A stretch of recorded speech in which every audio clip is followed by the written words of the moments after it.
saudariku Carolina, Anda boleh turun di bawah, jangan lupa cebok ya. Lukas 5 nomor 32, Yesus datang bukan untuk memanggil orang benar, tetap memanggil orang yang berdosa. Kenapa kami tidak keluar dari Islam? Karena kami orang benar. Yang masuk ke dalam agama Anda berdasarkan ini adalah orang yang berdosa. Maaf ye, maaf.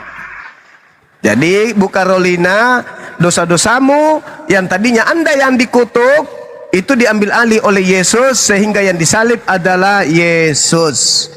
Nah, masalahnya bukan di situ doang. Masalahnya adalah, kalau Anda yang berdosa, yang mengutuk Anda adalah Tuhan. Kalau Yesus ia mengambil alih dosa itu, yang mengutuknya siapa? Ah, itu masalah besar. Silakan.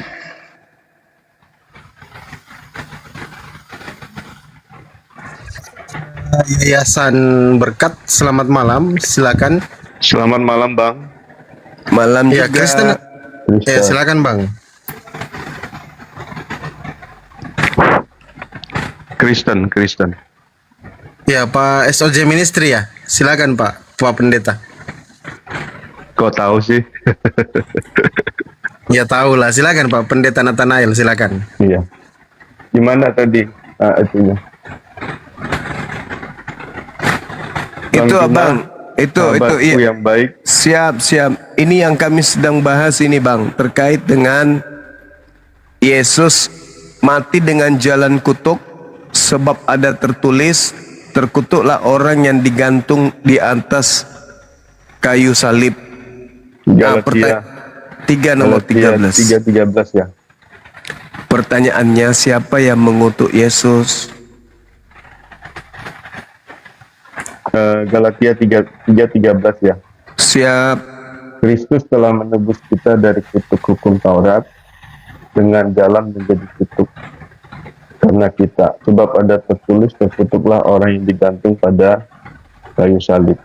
Oke, pertanyaannya siapa yang mengutuk Yesus ya? Iya. Jadi yang mengutuk Yesus itu bukan, jadi tidak di sini dikatakan bukan Bapak juga yang mengutuk Yesus, bukan juga manusia. Jadi tidak ada yang mengutuk Yesus. Tetapi di Galatia 3:10 dikatakan di situ, terkutuklah setiap orang yang tidak setia melakukan segala sesuatu yang tertulis dalam kitab hukum Taurat. Jadi karena semua orang yang hidup dari pekerjaan hukum Taurat berada di bawah kutuk.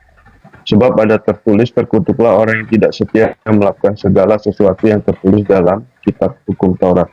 Jadi yang mengutuk Yesus itu bukan Bapak. Jadi Bapak nggak mengutuk dia, karena dia kan anak yang dikasih Bapaknya. Dan juga bukan manusia yang mengutuk dia. Tetapi kenapa Yesus bisa terkutuk? Karena dia menanggung hukum Taurat itu. Karena menanggung hukum Taurat, maka dia terkutuk.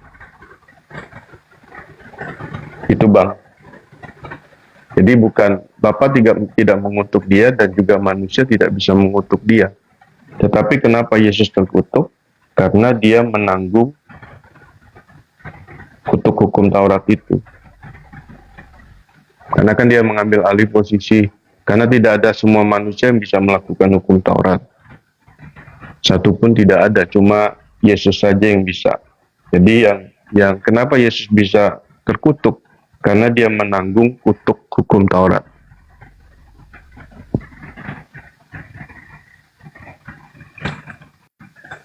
Gitu Bang. Jadi tidak ada yang mengutuk Yesus abangku. Hah? Bukan tidak ada yang mengutuk Yesus, maksudnya dia terkutuk itu karena dia menanggung kutuk hukum Taurat itu. Nah, berarti betul-betul Yesus ini terkutuk kan berdasarkan dalil itu? Ya, memang dia terkutuk karena dia menanggung kutuk hukum Taurat itu. Jadi tidak ada yang mengutuk dia. Bapa juga nggak mengutuk, manusia juga nggak bisa mengutuk dia. Tetapi dia terkutuk karena dia ada di bawah kutuk hukum Taurat, menanggung dosa-dosa kita gitu. Yesus di situ terkutuk karena mengambil dosa-dosa kita. Ya, menanggung Tentu. kan di situ Iya, dikatakan menanggung. 13. Ya. Berarti ada yang mengutuknya kan? Enggak, bukan ini juga, maksudnya tidak ada, Bapak tidak mengutuk dia karena dia kan anak yang dikasih Bapak. Nggak mungkin itu Bapak dia. mengutuk dia. Ya, betul. Jadi kalau begitu kenapa bisa terkutuk dan siapa mengutuknya kalau tidak dia ada yang mengutuknya, Bang? Nah, Gimana jadi itu? tidak ada yang bisa mengutuk dia, Bapak juga tidak mengutuk dia, tetapi dia terkutuk karena dia menanggung dosa-dosa kita. Itu. Kristus telah menebus kita, ya ayat 13 ya, Kristus telah menebus kita dari kutuk hukum Taurat dengan jalan menjadi kutuk karena kita. Sebab ada tertulis, terkutuklah orang yang digantung pada kayu salib. Jadi dia terkutuk itu karena dia menanggung dosa kita, dan yang mengutuk dia adalah hukum Taurat itu sendiri. Berarti dalam hal ini adalah Bapak Elohim. Bukan, Bapak nggak mengutuk dia, tapi dia ini. Tetapi yang dia tanggung kan dosa-dosa kita itu. Nah, jadi Kan- dosa-dosa kita yang dia tanggung. Sejatinya kalau ada orang berdosa yang mengutuknya kan Tuhan Bapa. Nah sekarang Yesus menanggung itu semua. Berarti yang terkutuk Yesus, yang mengutuk ya Bapa. Bukan, kalau kutuk sama menghukum kan beda. Nah, kalau Bapak tidak mengutuk anak yang dikasihnya kan, tidak Ya mengutuk. itu dia Bang. Makanya kami nggak percaya kalau itu Yesus yang disalib Enggak, itu Yesus, memang Yesus yang digantung di atas kayu salib karena dia menanggung. Berarti ini dia kan. yang terkutuk kan. Nah yang mengutuknya berarti Bapak.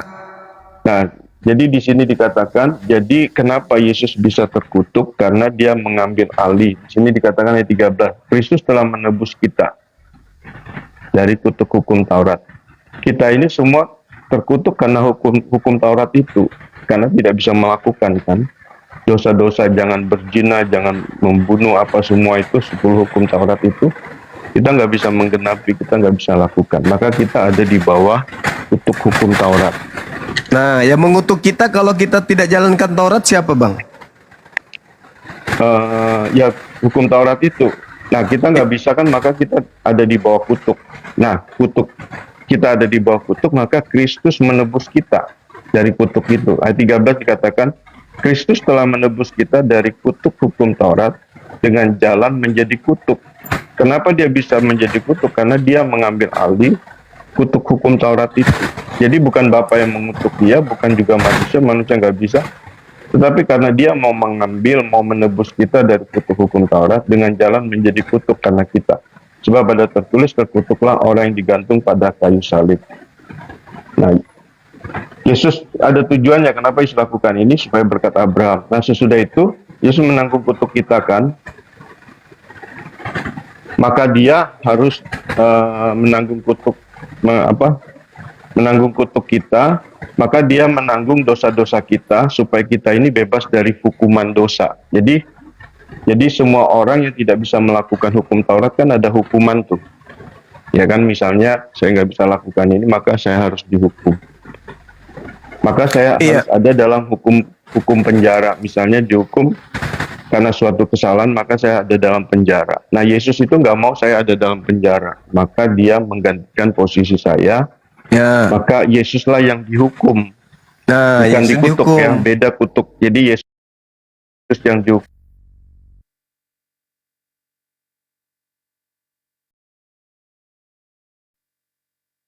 Hukuman.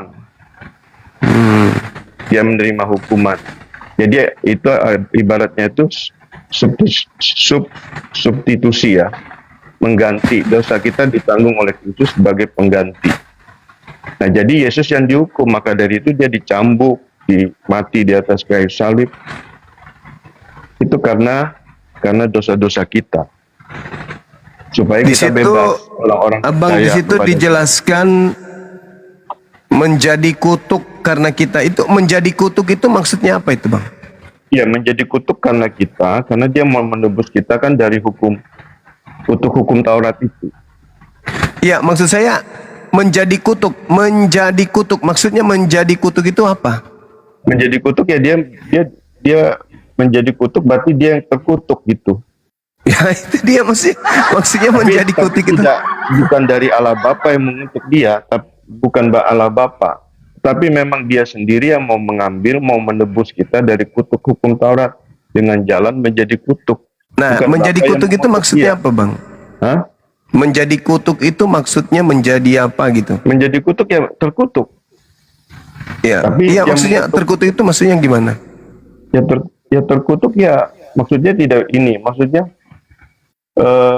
tidak bisa melakukan hukum Taurat maka terkutuk gitu. Ya berarti Misalnya saya nggak neraka, bisa Bang ya? lakukan hukum Taurat ya. Berarti neraka. Hah? Berarti neraka. Ya pada akhirnya kan jadi hukuman dosa. Berarti Yesus ini ke neraka dong. Dia menanggung dosa kita, Pak. Mengandung dosa kita, Bang Jumat. Iya, berarti ke neraka kan? Dosa itu kan ke neraka, bukan ke surga. Dia menanggung saja, nah sudah itu dia menanggung hukuman kan. Tetapi dia kan Allah itu. Allah yang menjadi manusia, dia tidak bersalah, dia menanggung. Sesudah itu, tapi dia nggak berdosa gitu. Setelah dia tanggung semuanya, ya dia bangkit dari antara orang mati, dia ke alam maut itu. Dia ada di dalilnya yang lain bahwa dia ke alam maut, menginjil di situ. Tapi kita nggak bahas melebar ke situ ya. Iya, maksudnya menjadi kutuk itu yang saya pertanyaan tadi. Kan saudara sudah mengakui Yesus itu terkutuk. Lalu kemudian saudara mengatakan bukan Tuhan yang mengutuknya, tetapi dia sendiri yang mau mengambil kutuk. Nah, menjadi kutuk itu yang saya pertanyakan. Menjadi kutuk itu maksudnya gimana itu ya? Ya, Kristus telah menebus kita dari kutuk hukum Taurat dengan jalan menjadi kutuk. Ya dia itu mengambil beban kita itu, mengambil apa yang itu, yang kita alami. Dia yang ambil alih. Tapi Izin, Ya. Pak. ya, silakan. Pak Pendeta, ini kan ada Bang Erik nih, Katolik. Mungkin gimana kalau kita tanya pandangannya juga, Bang Zuma? Boleh. Ada Bang Erik. Selamat malam, Bang Erik. Boleh, boleh. Bang Erik. Biar kita kerucutkan. Ya. Bang Erik Katolik ya? Selamat malam, Bang. Iya, Abang Suara Kebenaran Kristen atau Muslim, Bang? Saya bangga banget jadi Kristen. Oke. Wah, ini keren nih. Bangga jadi Kristen. Baik. Saya bangga Oke, banget. Bang Erik. Iya, Abang Suara di-mute dulu. Kasih kesempatan Bang Erik dulu ya untuk ngomong ya. Terkait tema ini. Ini menarik nih karena ada pendeta, ada Katolik juga. Silakan Bang Erik. Nggak jadi basal abang nih ngade-ngade. Oke, Bang Suara aja. Silakan Bang Suara Kebenaran. Iya. baik, Yang Bang. bangga jadi Katolik. Silakan. Terima kasih untuk diberikan kesempatan. Ini Bang, saya hanya mau menyampaikan bahwa dalam surah Quran 37 ayat 32, di situ tertulis Allah SWT Tuhan Islam itu sesat dan menyesatkan. Bagaimana Bang Zuma? Allah SWT itu sesat dan menyesatkan di surat 37 ayat 32. Silakan dijelaskan. Soalnya saya ini belajar Quran juga sih. Di situ yang berkata dengan ucapan itu siapa, Bang? Bukankah Quran itu adalah 100% firman Allah SWT Tuhan Islam? Kalau begitu, kalau Bible itu dikatakan firman Tuhan, di situ kan juga ada perkataan iblis, Ya, iblis saya Tuhan. tidak berkata ke Bible, saya berkata ke Iya, sama Tuhanmu. supaya Saya narasi. berkata kepada Tuhanmu. Tuhanmu berkata di surat 37 ayat 32, dia itu sesat dan menyesatkan. Bagaimana gitu. itu? Ya, Oke. Tuhanmu loh, Allah SWT itu loh. Tetapi, Ya, silakan. tetapi Anda harus tahu bahwa yang berbicara di situ itu adalah narasi yang dibangun kemudian. Kok narasi 100 Narasi atau wahyu, narasi yang ada di dalam wahyu Al-Quran ini, itu Nabi Muhammad diperintahkan oleh Allah untuk menceritakan terkait dengan keadaan orang-orang yang hina, orang-orang kafir. Itu bukan ucapan Allah yang mengatakan bahwa saya dirinya menyesatkan. Itu ucapan orang-orang kafir yang diceritakan di sana termasuk iblis. Cobalah kalau membahas tentang Quran itu dibaca dulu dong. Dibaca dengan seksama. Ya, jangan kemudian Anda menuduh hal-hal yang Anda ilmunya nggak ada ke situ. Oke bang, kita kembali lagi. Iya. Ya, menjadi kutub itu, menjadi kutub artinya Yesus rela menanggung hukuman dan Siap. akibat dosa manusia sepenuhnya. Seolah-olah ia adalah orang berdosa, padahal ia tidak berdosa. Nah, jadi waktu Yesus menanggung dosa kita kan dicambuk itu. Waktu dicambuk kan dia nggak ada kata-kata satupun menghujat atau membela dirinya. Karena dia sadar dia sedang menanggung dosa. Seperti domba yang tidak berkeluh, tidak bersuara, tidak memprotes. Kalau kita yang dicambuk pasti protes kan. Tapi dia nggak protes, dia nggak marah, dia nggak panggil pengacara.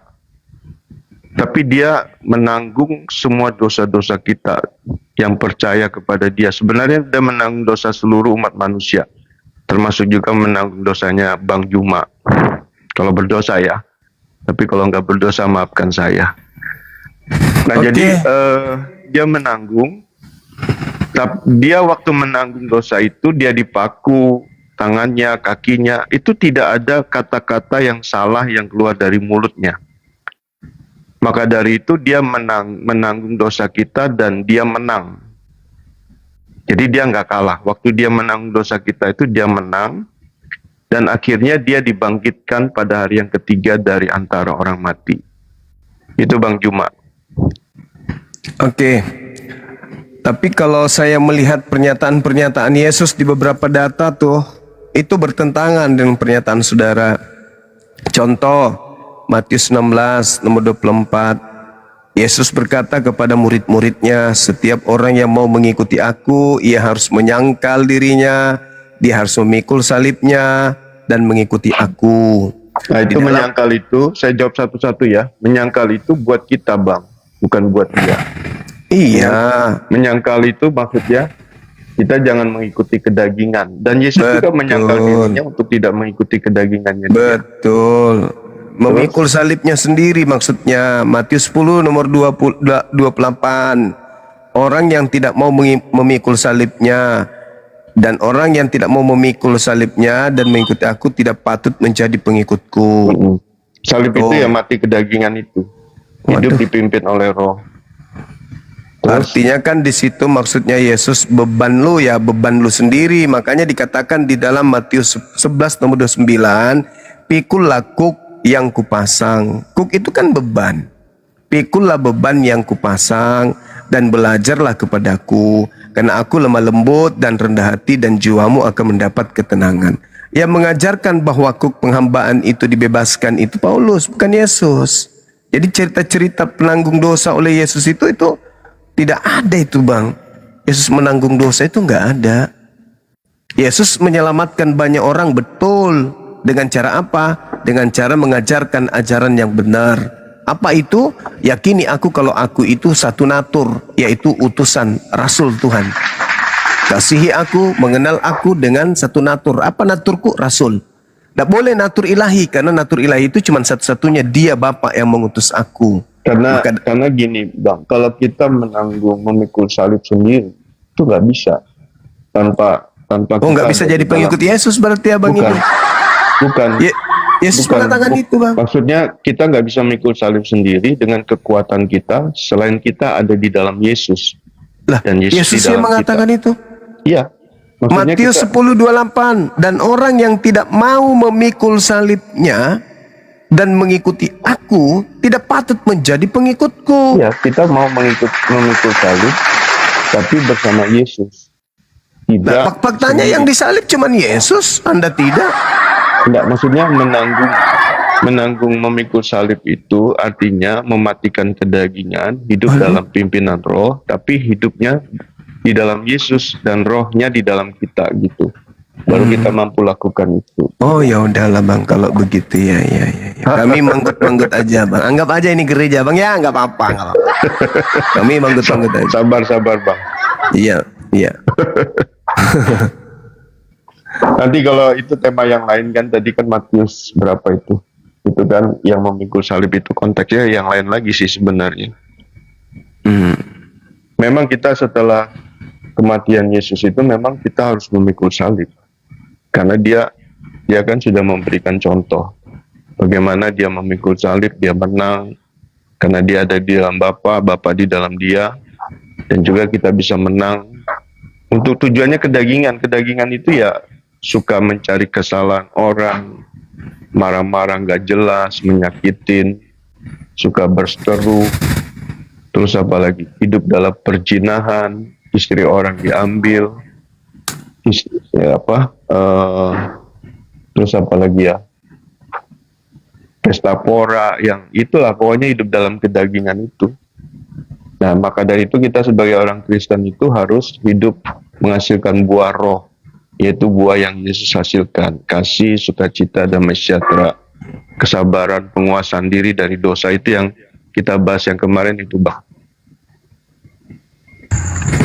Oke, saya nyerah bang, saya nyerah. Ya, siap.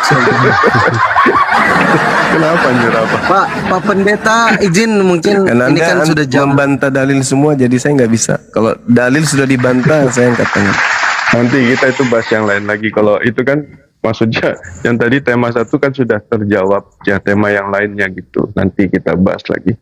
Oke, izin apa bang dosen? Ya. Kalau mau istirahat, sekarang sudah jam berapa di tempatnya Pak Pendeta ini, silakan istirahat dulu. Ntar dulu dong, saya kan belum dapat giliran. silakan Bang.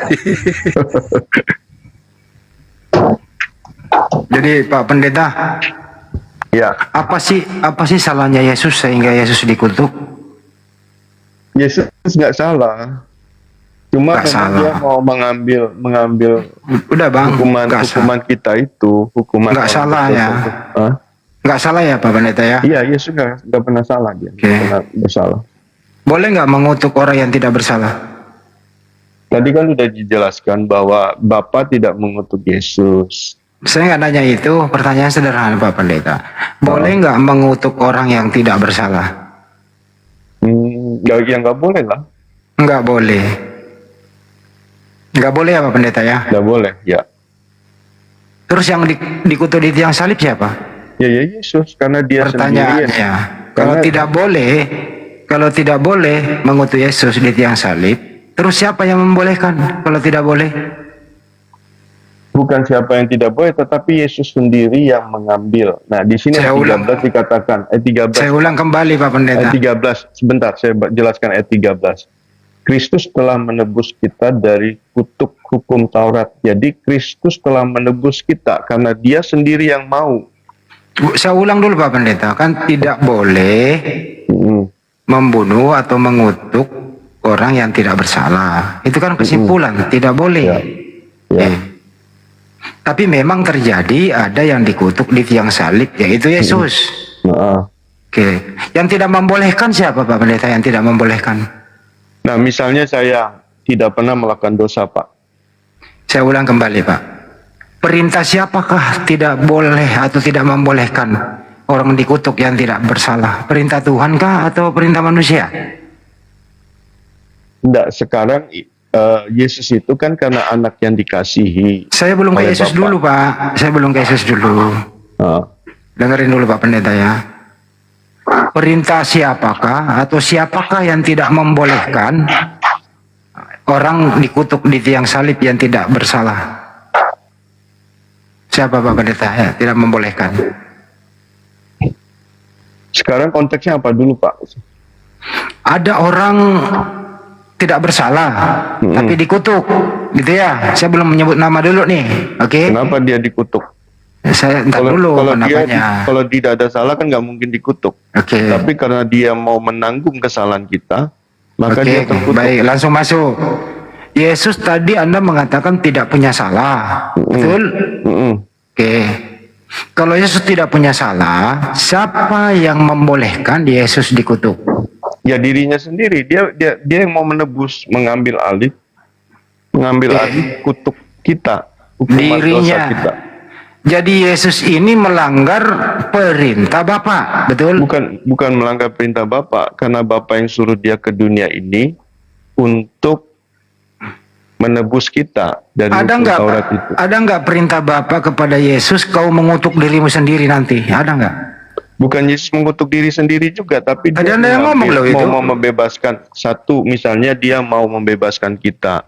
Maka Pak dia Pendeta jadi tadi Pak Pendeta tadi udah ngomong bahwa Yesus yang membolehkan dirinya sendiri terkutuk loh. Ada yang ngomong sendiri loh tadi. Iya, Yesus yang dia mau sendiri. Dia mau bukan sendiri. Dia mau sendiri demi orang. Baik.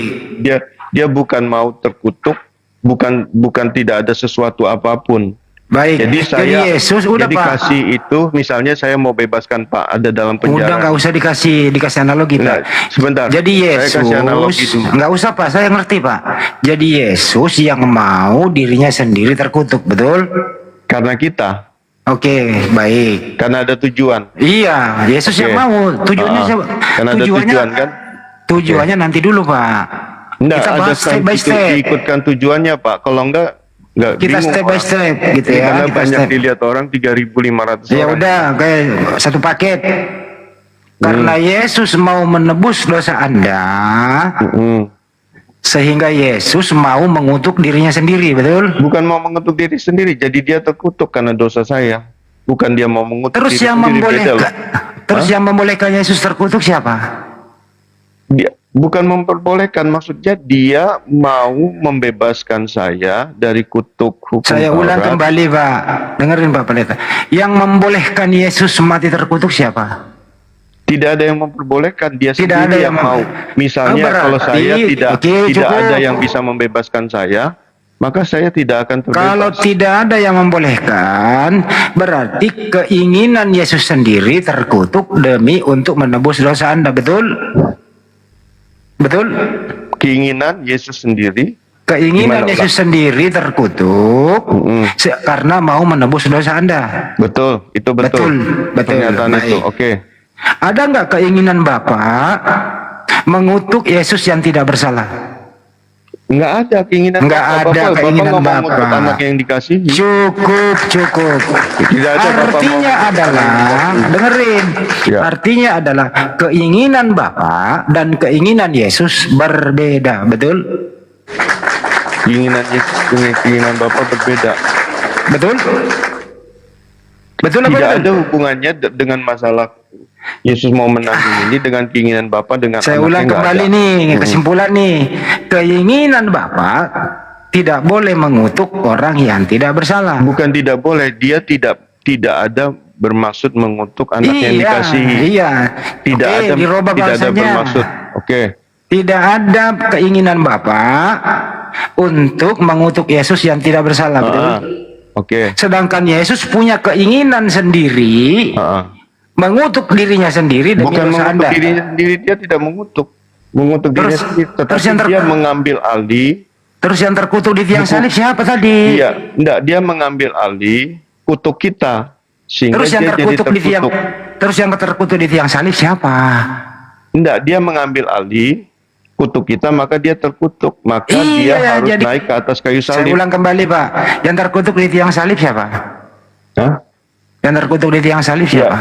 Yesus karena dia mengambil Yesus, kutuk kita. cukup.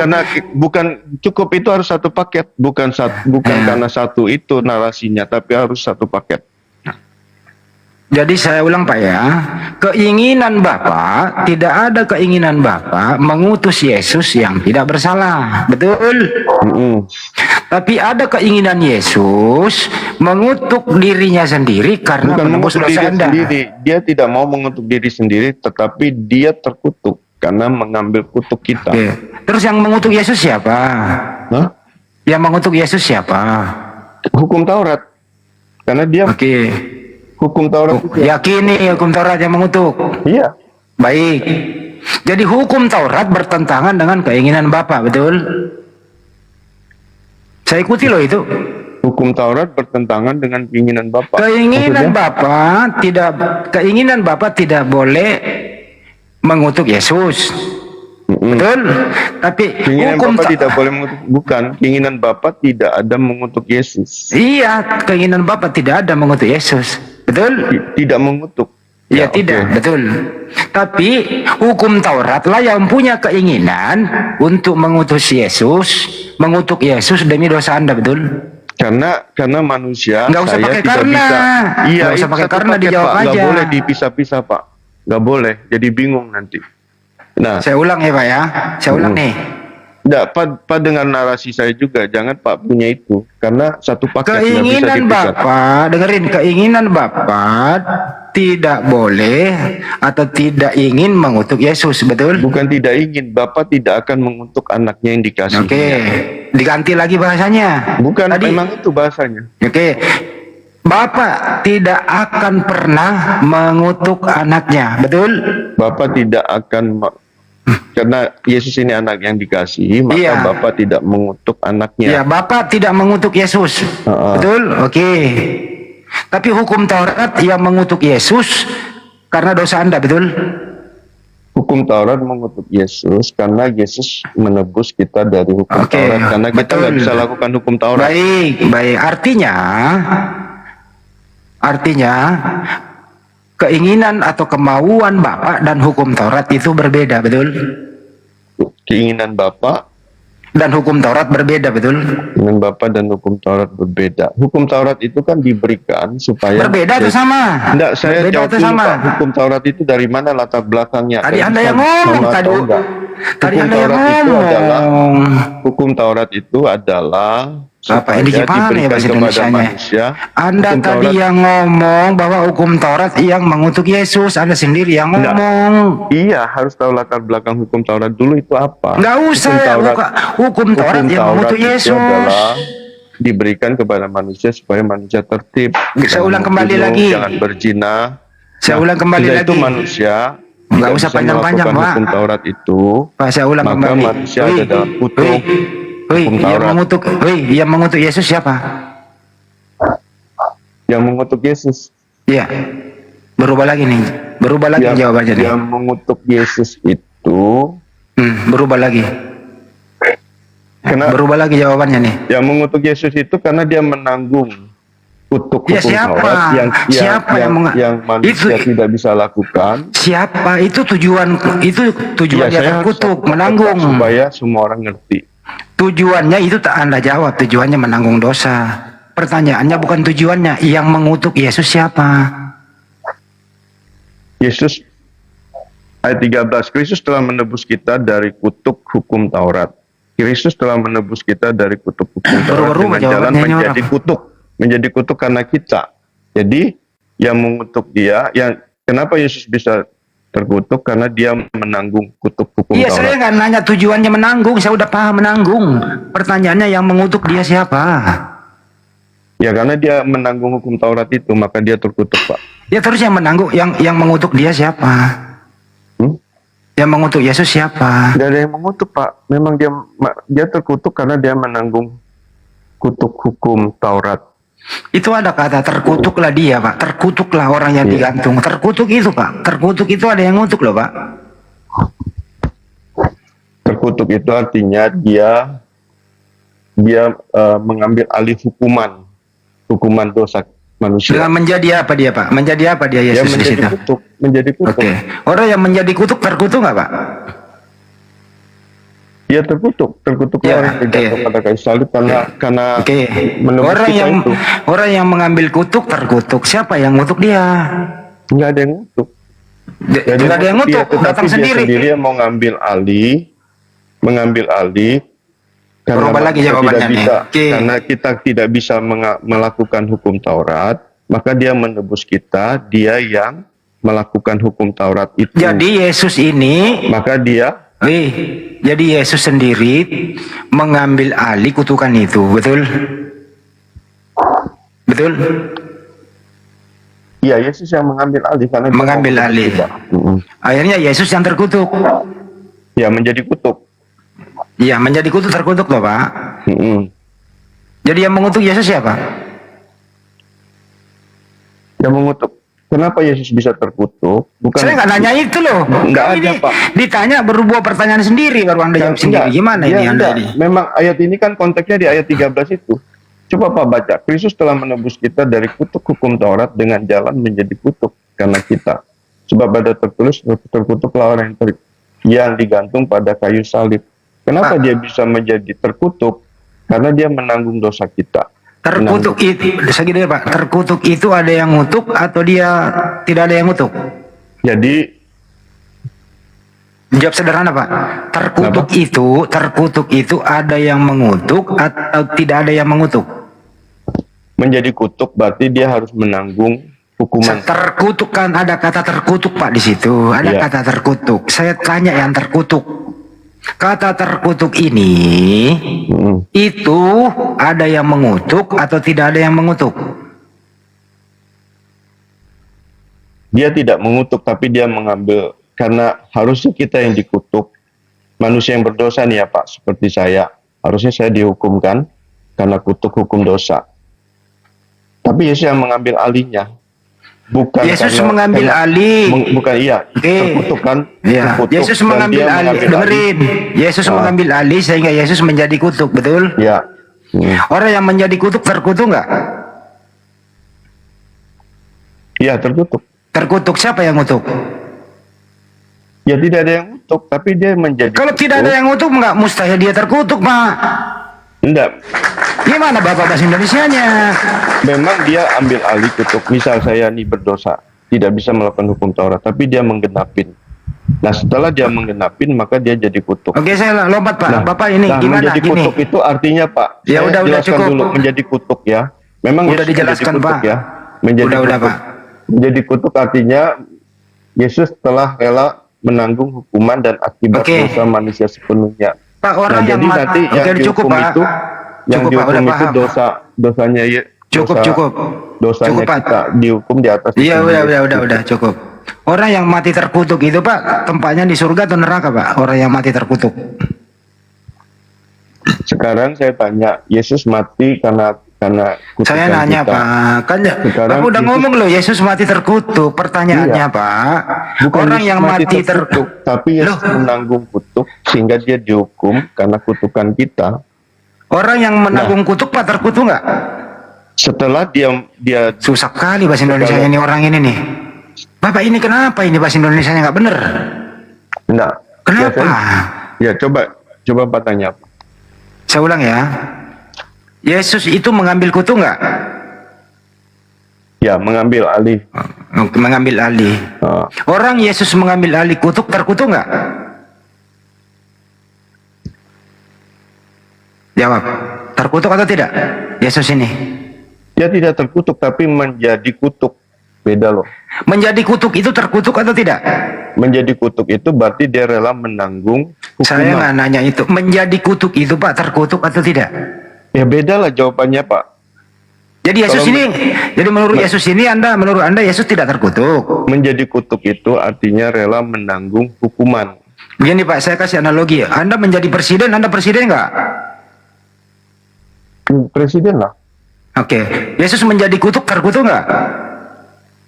Bukan jawabannya dia menjadi kutuk, bukan karena dosa dia. Astagfirullahaladzim, susah Tetapi bahasa Indonesia menjadi ini orang tua kutuk- satu nih. Menjadi kutuk itu artinya Yesus rela menanggung hukuman dan akibat dosa Oke. manusia sepenuhnya. Oke, gue ikutin. Menanggung hukuman. Siapa yang hukum dia? Siapa yang hukum dia? Ya para Dia. itulah yang para prajurit Romawi itu. Oke, jadi tentara Romawi yang menghukum Yesus, betul? Mm-mm. Hukuman apa itu Pak? Ya, cambuk, Apalagi? dipaku di atas kayu salib, mahkota duri menangkap di kepalanya. Mulia atau terhina itu Pak? Hah? Ya terhina karena dosa terhina. manusia. Baik. Tapi dia tidak melakukan dosa karena hukuman. Walaupun Iya. dia tidak berdosa. Saya karena nggak nanya dihukum dosa karena loh itu. kita, Saya tapi nggak nanya tidak pernah- dosa. Tidak berdosa. Saya Oke. nggak nanya dosa Maka Pak. dia Terhina. tidak Pak, saya nggak nanya dosa. Terhina atau tidak? Ya di situ kan dikatakan terkutuklah orang yang digantung pada Saya kayu nggak lagi salib, ke Pak. situ Pak loh. Saya nggak lagi ke situ loh Pak. Terhina atau tidak? Ya terhina. Siapa yang hina dia? Hmm? Siapa yang hina dia? Ya prajurit-prajurit waktu itu Oke, kan. baik. Jadi Yesus mati terhina ya, Pak? Iya, karena dosa saya, Pak. Menurut Anda baik nggak itu?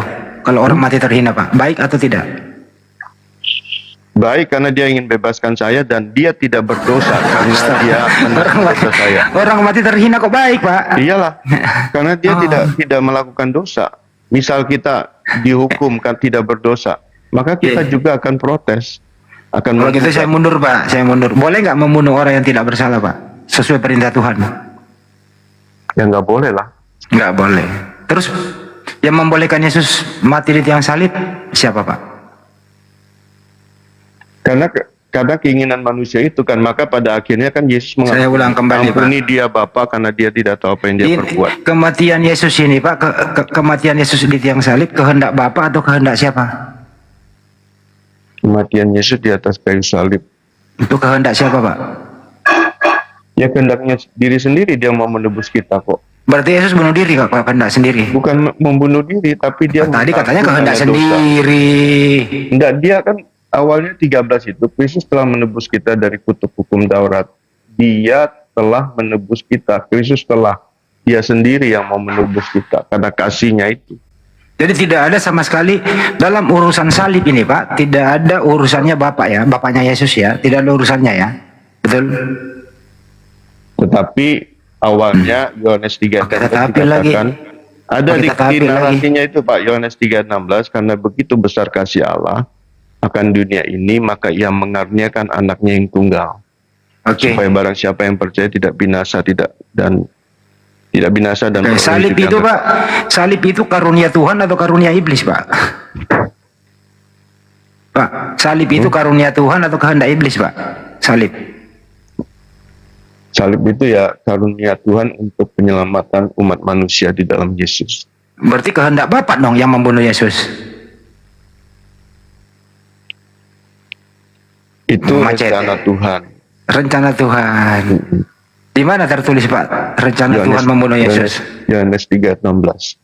Ya, karunia itu pembunuhan atau merasa diberikan karunia, Pak? Karunia itu untuk orang berdosa. Karunia itu, Pak, pembunuhan atau memberikan hikmah? Karunia itu kasih karunia, Pak. Karunia itu kasih karunia atau belas kasihan Kristus, belas kasihan pencipta, supaya manusia yang berdosa ini diselamatkan. Itu kasih karunia. Siapa sih yang berdosa, Pak? Saya ikutin. Siapa sih yang berdosa? Ya semua manusia berdosa selain Yesus. Baik, baik. Jadi mematikan, Bapak juga. udah cukup. Jadi mematikan orang tidak berdosa demi untuk dosa Anda yang karena Anda yang berdosa, betul? Kok bisa Betul. mematikan, Pak? Bukan mematikan. Dimatikan, Pak. Bahasanya mematikan. Emang Yesus itu dimatikan atau mati sendiri, Pak? Dia mengambil alih Saya ulang, Pak. karena hukuman Yesus dosa. Pak, Yesus itu di tiang salib dimatikan atau mati sendiri? Ya karena hukum Taurat itu maka dia dihukum. Saya nggak nanya, Pak. Yesus itu ada algojo nggak mematikan dia atau dia naik sendiri bunuh diri, Ya Pak? kalau ada algojo Bapak ngomong gitu ya memang ada algojo yang mematikan dia. Berarti dimatikan, Pak ya? Betul? Ya, Berarti ada yang matikan dia. Dimatikan karena hukum Oke, Taurat, Pak. baik. Karena dia menanggung dosa kita. Oke. Jadi ada yang mematikan Yesus demi dosa Anda, betul? Ya. Baik. Yang mematikan ini pahlawan atau penjahat, Pak? Yang mematikan ini pahlawan atau penjahat. Iya. Ya dia tidak tahu apa yang dia perbuat. Saya ulang, Pak. Membunuh orang yang tidak bersalah itu, Pak, penjahat atau pahlawan, Pak? Membunuh orang yang bersalah. Enggak, orang yang membunuh Yesus itu, Yesus katakan, dia tidak tahu apa yang dia perbuat untuk Iya. Yesus. Ya, saya nggak tahu penjahat atau tidak, Pak. Oke, Tapi nggak tahu. Dia nggak tahu karena dia Kalau begitu perbuatan mereka ini baik atau jahat, Pak? karena dia tidak tahu apa yang dia perbuat. Pak, Seperti saya ini. juga. Misal Pak. gini, ini narasinya. Misal Astagfirullah, susah kali ini orang bahasa Indonesianya ya. misalnya saya nggak tahu tentang Yesus. Ya, mungkin saya bisa seperti orang Romawi. Tapi kalau saya tahu tentang Yesus sekarang, saya nggak mungkin bunuh dia. Oke, Dan baik. orang Romawi itu juga tidak akan bunuh dia. Menurut Anda yang membunuh Yesus ini, gitu ya, ini orang berdosa atau tidak berdosa, Pak? Yang membunuh Yesus. Ya, Iya, saya Pak. nggak bisa menghakimi orang, Pak, berdosa atau tidak. Oke, baik. Tidak mau menjawab ya, Pak ya? Bukan tidak mau menjawab, tidak mau menghakimi. Oke, baik. Karena Tidak Yesus mau juga menghakimi. Yesus juga ngomong, ampuni Oke, dia nggak apa-apa. Bapa, karena dia tidak tahu apa yang dia perbuat. Menurut Anda yang membunuh Yesus ini dosanya ikut terampuni nggak dengan matinya Yesus? Nah, itu kedaulatan Tuhan, Pak. Saya nggak bisa menjelaskan juga itu. Saya bukan Kalau Tuhan. kalau dosa Anda ditebus oleh Yesus nggak? Iya, saya udah percaya Yesus menebus dosa Baik. saya, dan saya percaya dan saya diselamatkan. Baik. Artinya hari ini Anda nggak punya dosa ya, Pak? Hukuman dosa itu sudah nggak ada. Tetapi Oke. untuk bisa melakukan dosa kemungkinan bisa. Tetapi kalau Nggak. ada penguasaan diri, Saya tanya baik-baik loh, Pak. tidak ada. Mungkin kita bisa kendalikan dosa. Apakah dosa Anda sudah ditebus oleh Yesus? Ya, Sudah percaya. atau belum? Ya. Saya Sudah. percaya dosa saya sudah ditebus oleh Yesus. Berarti kalau sudah hari ini Anda nggak punya dosa, betul? Ditebus oleh iya. Hari Dan ini saya nggak punya harus dosa hidup ya, Pak? Dan saya harus hidup seperti Yesus hidup. Iya. Jadi hari ini nggak punya dosa ya, Pak? Dalam saya mengiring Yesus itu masih bisa Anda punya terpancing. dosa nggak? Pertanyaan sederhana. Anda punya dosa nggak hari Iya, ini? kalau saya hukuman dosa sudah tidak ada karena Tidak Yesus ada ya, sudah. menanggungnya. Sudah. Tetapi untuk terpancing dari dosa itu masih bisa. Saya nggak mancing Anda loh. Saya nggak mancing Anda. Ya, saya juga nggak mau terpancing dari Bapak. Iya, makanya saya nggak jangan marah-marah. terpancing. Jangan Saya nggak ngomong terpancing. congor apa semua dari tadi kan. Makanya Saya jangan nggak mau terpancing, Pak. Jadi artinya hari ini Bapak nggak punya dosa ya? Ya, Baik. puji Tuhan. Yakin ya? Yakin ya? Oke. Ya, karena Tuhan yang Apakah mampukan saya, ya, Pak. apakah semua orang Kristen itu tidak punya dosa, Pak? Saya nggak mau menghakimi, Pak. Nah, katanya Yesus Kalau mati dia menebus melakukan dosa. kehendak Bapa, kalau dia melakukan kehendak Bapa dan menyelesaikannya, Kok masih ada usaha, Iya. Pak? Katanya Yesus menebus dosa, Pak. hukuman dosa. Dosa itu apa sih, Pak? Sudah hukuman dosa itu Pak, sudah Yesus katanya. bebaskan. Saya ulang nih. Apakah Yesus mati di tiang salib menebus dosa? A. Menebus, B. Tidak. Ya, menebus dosa. Oke, baik. Dosa siapa aja, Pak, yang ditebus? Ya, yang percaya, Yang percaya. Baik. Apakah semua orang Kristen itu percaya Yesus mati menebus dosa? Saya tidak mau menghakimi semua orang Kristen. Saya tapi nggak minta Anda menghakimi. berkata Saya tentang minta Anda Kristen, berpendapat Pak. Saya sesuai dengan ngomong dulu, data. Pak, jangan dipotong, Pak. Saya Jangan minta Anda dipotong. berpendapat sesuai dengan data, Pak. Enggak, saya tidak mau berkata tentang orang Kristen yang lain, tapi saya berkata tentang Kristen, tentang saya. Oke, baik.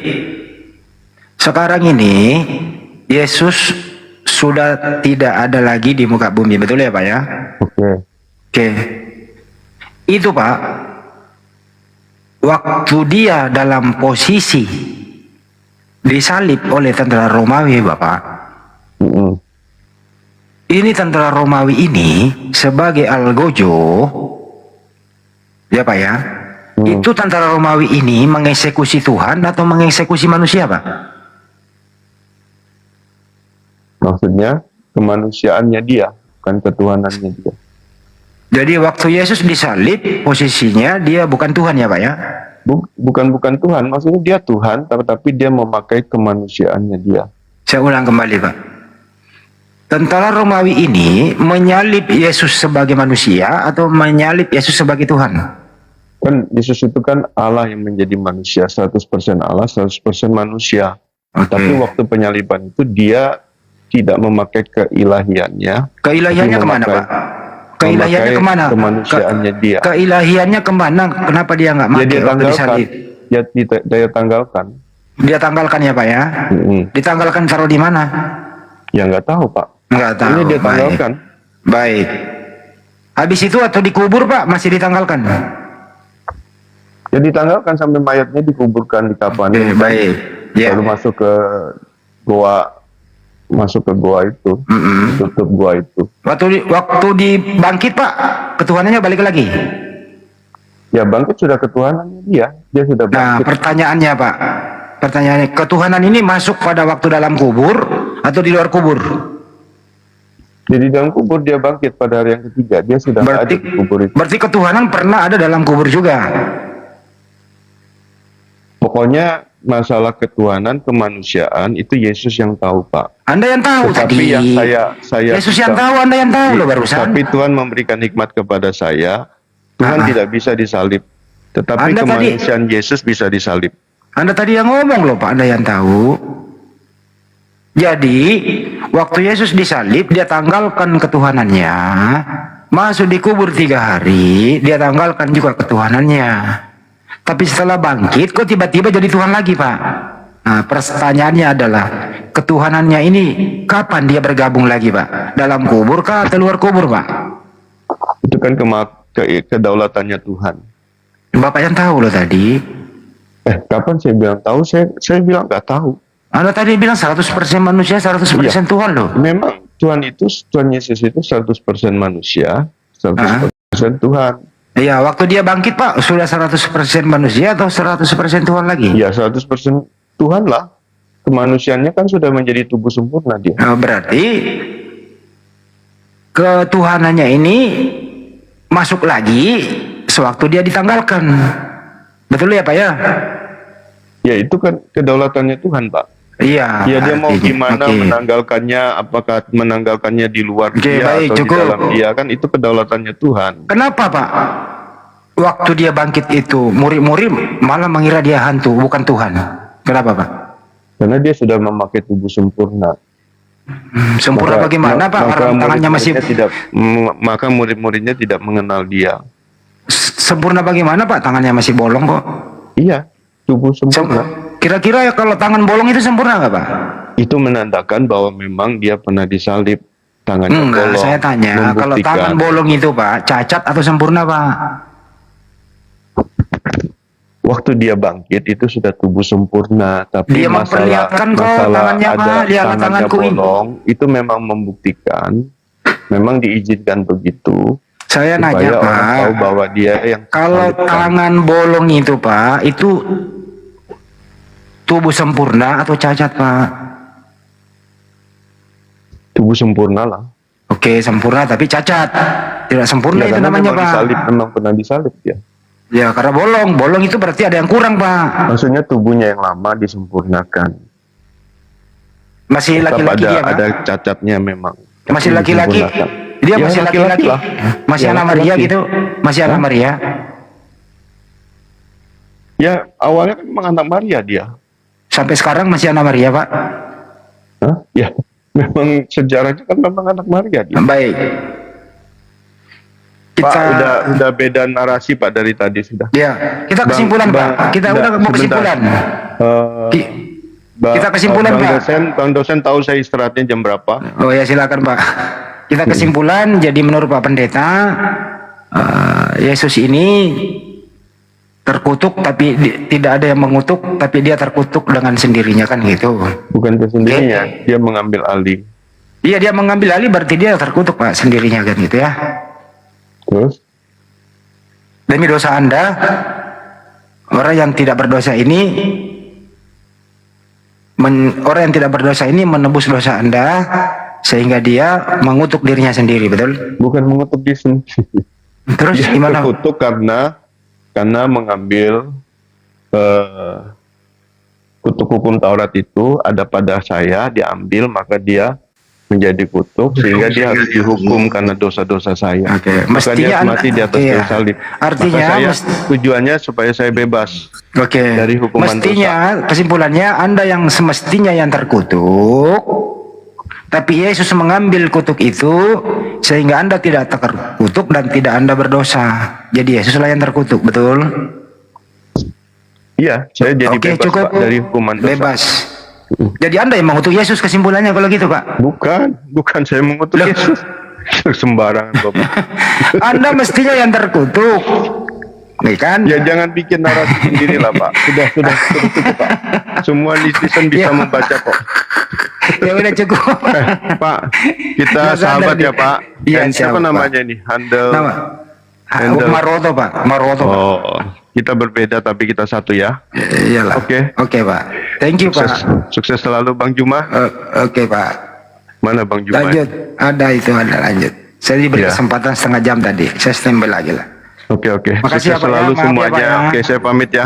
Turunkan saya Bang. Bang Bosep. Semoga kondusif. Maaf ya Pak, Pak Pendeta. Gak apa-apa ya, sama-sama. Ini orang-orang Pandi nih sih, pusing kepala aku deh. Lanjut balik.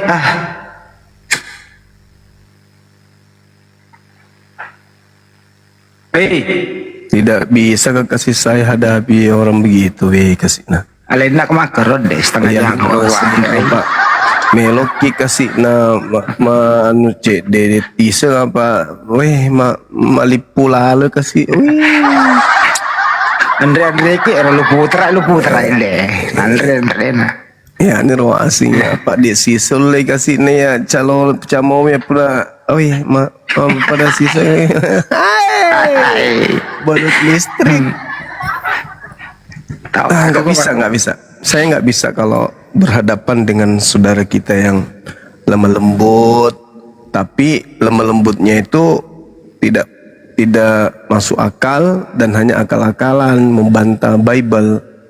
Saya takut nanti apa? Illal ladzina zalau minhum itu yang terjadi. Makanya mending saya diam. Nyerah daripada saya meneruskan. Daripada emosi. Iya betul. Karena nggak cocok dengan kuping saya. Orang yang suka nipu dirinya sendiri itu nggak cocok. Wih, tapi tak putar-putar tadi tuh Pak Juma, pusingnya. Putar-putar. Bagaimana mungkin Yesus tidak ada yang kutuk dia sementara dia terkutuk? Gimana ceritanya? Seibarat orang menanggung hutang kan ya? Ya, Orang menanggung hutang itu berhutang nggak? berhutang lah. Iya, Orang berhutang. nanggung Orang yang menanggung dosa berdosa nggak? dosa lah. Ya dosa. Kemana perginya? Neraka lah. Aduh. Contoh saya punya utang 100 juta. Saya nggak sanggup bayar. Tapi Banjuma sanggup membayarnya. Banjuma lah yang menanggung utang saya. Saya lunas. Banjuma yang berutang. Mana lu? Iya betul. Sekarang begini Bang Handi. Hukum Taurat itu kalau mau digugurkan harus dijalankan nggak? Hukum Taurat kalau digugurkan nggak dijalankan. Enggak, maksudnya sebuah perintah, ketika perintah itu kemudian dijalankan, itu sama halnya bahwa perintah itu sudah dilaksanakan, bukan? Betul. Berarti penggenapan hukum Taurat itu dilaksanakan, kan? Betul. Orang sholat itu, menunaikan sholat itu artinya dia menyelesaikan sholat, kan ya? Betul, menyelesaikan. Nah, kalau menggenapi Taurat berarti harus menjalankan hukum Taurat, betul? Betul. Membunuh orang yang tidak bersalah, apakah itu menjalankan Taurat atau melanggar Taurat? Melanggar Taurat. Berarti kematiannya bukan menebus, kematiannya juga bukan menggenapi Taurat, tetapi justru menghancurkan Taurat. Karena Taurat tidak ada mengajarkan membunuh orang yang benar. Dengan membunuh orang yang benar itu justru melanggar Taurat, bukan menggenapi, bukan menebus dosa, tetapi mendatangkan dosa. Itu jelas itu. Menjalankan Torah, jangan membunuh orang yang tidak bersalah. Membunuh orang yang bersalah berarti melanggar hukum Torah. Nah, kalau melanggar hukum Torah berarti bukan menebus, tetapi melanggar. Melanggar itu bukan menebus. Kalau begitu Yesus atas dasar pembunuhan terhadap dirinya, pelanggaran terhadap Torah. Nah, bagaimana caranya supaya pelanggaran terhadap Torah itu kemudian bisa dihapuskan? Ya butuh lagi penebus. Harus menebus lagi karena membunuh Yesus melanggar Torah, bukan menebus Torah, tapi melanggar Torah, bukan menggenapinya, tapi malah melanggarnya. Nah, jadi dengan kata lain, pembunuhan yang terjadi terhadap diri Yesus itu adalah pelanggaran terhadap Taurat, bukan penggenapan terhadap Taurat. Kalau yang menggenapi, yang menamatkan Taurat itu menjalankan segala perintah-perintah di dalamnya, jangan membunuh, itu baru menggenapi. Tapi kalau justru melanggar, ya itu bukan menggenapi Torah, tapi itu justru melanggar Torah itu. Jadi kutuknya semakin besar, kutuknya semakin banyak, kutukan semakin hancur. Memang tulisan Paulus ini membingungkan bangunannya. Nah, itu dia.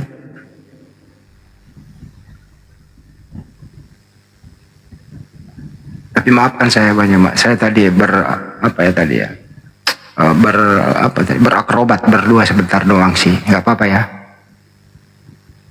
Iya, nggak apa-apa, mantap lah itu. Daripada gue sakit gigi, mending gue obatin pakai itu tadi. Kalau Bang Andi, Bang semua udah nyerah, Bang Andi mau lagi ambil yang kayak gitu. Itulah dia makanya aku bilang nyerah saya, karena beliau baik secara pribadi, beliau baik. Cuman doktrinnya itu yang orang kalau sudah melanggar kitabnya sendiri, aduh, gak sanggup saya. Nanti dia kena ini siraman rohani. Sementara dia orang baik dia kan ya. Intinya kalau Yesus itu menanggung dosa Kristen, sama seperti Yesus menanggung utangnya Kristen. Orang yang menanggung utang pasti berutang. Orang yang menanggung dosa pasti berdosa. Ya namanya dia yang menanggung dosa-dosa kalian. Berarti Yesus itu adalah orang berdosa karena dia menanggung dosa. Setelah Yesus menanggung dosa, kemana perginya? Surga, neraka, membawa dosa. Perasaan dosa itu dibakarnya di neraka, bukan di surga. Begitu saudara-saudaraku. Gimana? Berat ini topik ini. Ini topik berat ini. Makanya harus debat seperti ini dengan tema ini tuh harus siapkan 3 kontainer cemangi, Bang. Saya tadi kombantrin 3 papan. Oh, kombantrin. Kalau saya cemangi. Sudah banyak yang mempraktekkan itu. Baru selesai.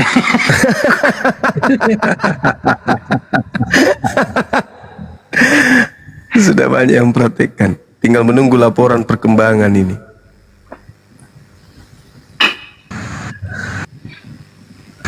Berat ini Caroline saja. Caroline tadi saja repot.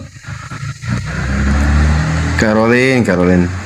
Coba kita naikkan teman-teman Kristen lain ya yang mampu dengan tema ini. Mudah-mudahan kita ketemu teman-teman Kristen.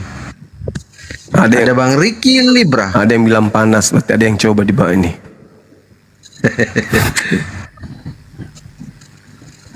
Oke, selamat malam Bang Ricky, Kristen atau Muslim? Setengah bungkus rokok gua habis tadi, setengah jam setengah bungkus. Tapi kepepet terus nggak bisa dia menjawab dengan baik. Pas nggak bisa jujur kan, susah. Nggak bisa. Selalu lari. Itu udah biasa gue ada BAP kayak gitu, udah biasa gue mainnya. Itu urusan gue kalau kita. Udah biasa gue. Terjebak sendiri dengan ini, muter-muter kembali ke jawaban yang tadi yang bilang tidak, menjadikan ya. Yesus itu terkutuk, siapa yang mengutuknya? Dirinya sendiri atau siapa? Tidak, dia tidak terkutuk. Loh, bagaimana dikatakan orang itu terkutuk kalau dia tidak terkutuk? Tidak ada yang mengutuknya. Gimana itu ya? Susah memang itu. Gidarto, selamat malam.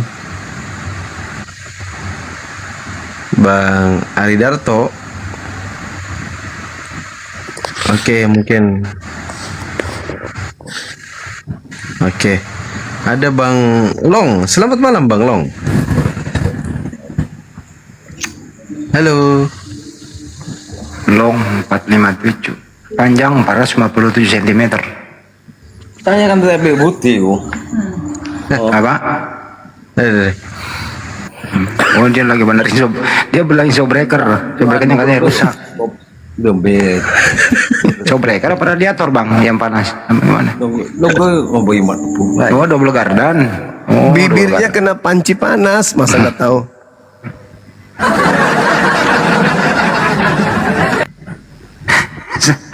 Naik betulin shock breaker di sini.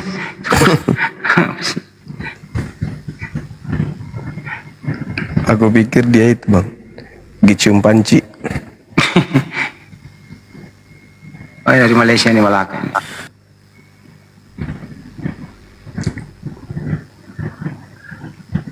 Teman-teman jangan lupa dikunjungi ya YouTube Joki Blay Mabas, Andi Sulabes channel ya. Tonton, like, share dan subscribe ya. Kalau perlu klik langganan di sana. Atau klik logo dolar di situ.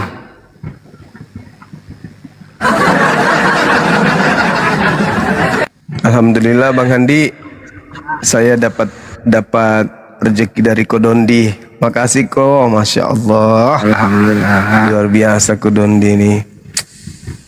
Beliau dapat rezeki, dia bagi-bagi ke saya juga. Kaget Masa dia. sih? Iya, kaget dia tahu namaku. Ternyata namaku itu adalah Tandi Linti Mangkondoe. Wah, kok namamu beda ini? Ya memang itu nama asliku, gimana? Wah nggak bener ini, gua teleponnya orangnya nih masa tuh udah dikasih. Kalau nggak bener ini. Ya, ucapan terima kasih kepada Kodondi kalau menyimak ini, Masya Allah, Barakallah Ko, fiik. assalamualaikum ko. Serius itu? Ko, waduh ini kok nggak adil ini ko. Apaan? Banyuma dikasih gua enggak. Nah, emang gua yang ngasih, orang yang ngasih. Oh. Gua cuma dititipin doang, gua aja nggak dikasih. Enggak, dia juga enggak Banyuma. Waduh. Gua cuma dititipin doang. Oh. Mari kita doakan Kodondi mudah-mudahan panjang umur, Jadi terkenal sehat dong Banyuma di sana. Sehat selalu, panjang umur, semakin ganteng, semakin cakep. Terkenal dong Banyuma di sana. Rezekinya sehat selalu. Kodondi, Di tempat itu. Masya Allah, luar biasa. Gimana? Tempat apa sih namanya? Semoga Kodondi panjang umur, sehat selalu. Sakit hatinya Bang Handi.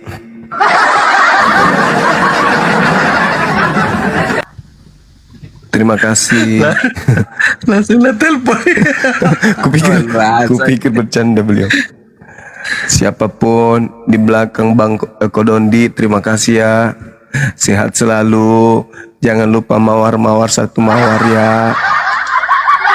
Sehat selalu ya bang semuanya.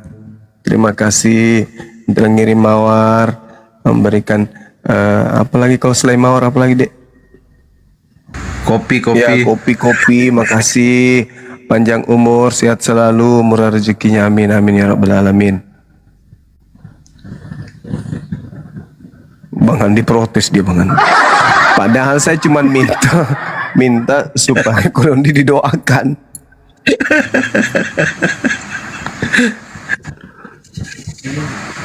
Aku minta beliau didoakan, Kodondi didoakan yang telah memberikan infak sedekah buat Bang Suma 300 miliar. Masya Allah, banyak kali bah. Terima kasih banyak, sehat selalu, panjang umur, rezekinya bertambah. Bukan gue yang nelpon Banyuma, dia yang nelpon aku karena disebut namanya gitu loh. Oh ya, serius Iya. itu? Iya. Allahu Akbar, Masya Allah. Kan dia menonton kok. Subhanallah. Iya, saya teringat dengan beliau. Dia ketawa nama aku. Kau beda. Kata dia beliau. Kata beliau. Masya Allah. Orangnya amanah kan ya. Kodondi itu hebat, luar biasa. Tapi gue dapat juga, gue dari Malaysia Banyuma. Iya, katanya Bang Handi mau dibelikan helikopter. Betul itu. Terus sementara itu ditunda dulu, gue nggak bisa bawa. Yang nyata-nyata aja dulu yang bisa Pak Roda di. Oh. Dari Malaysia gitu loh.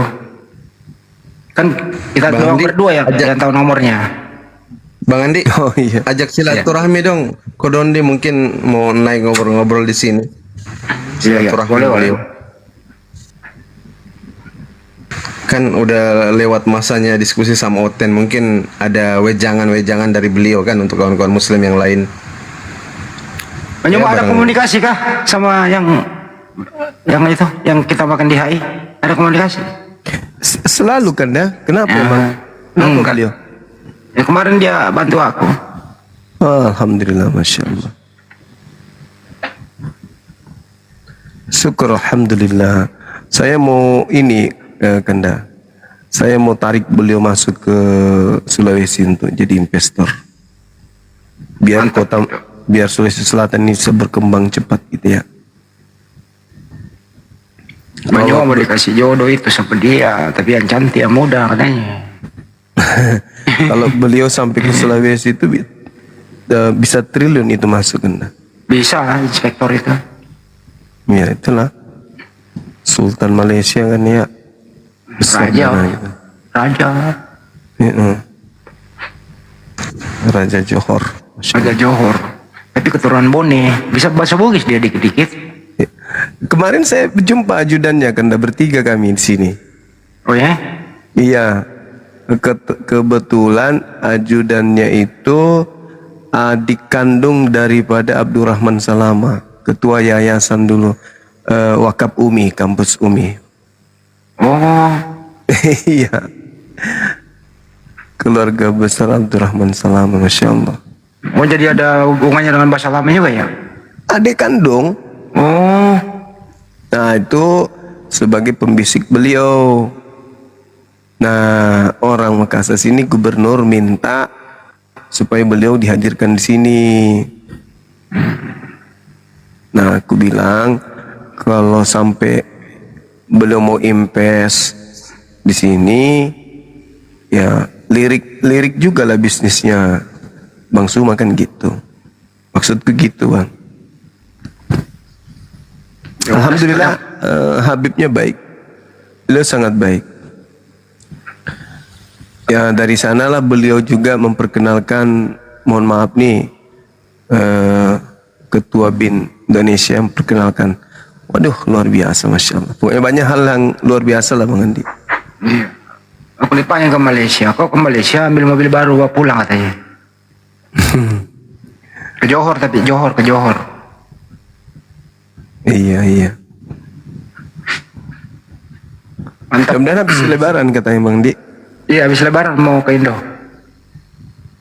Iya. Syukurlah.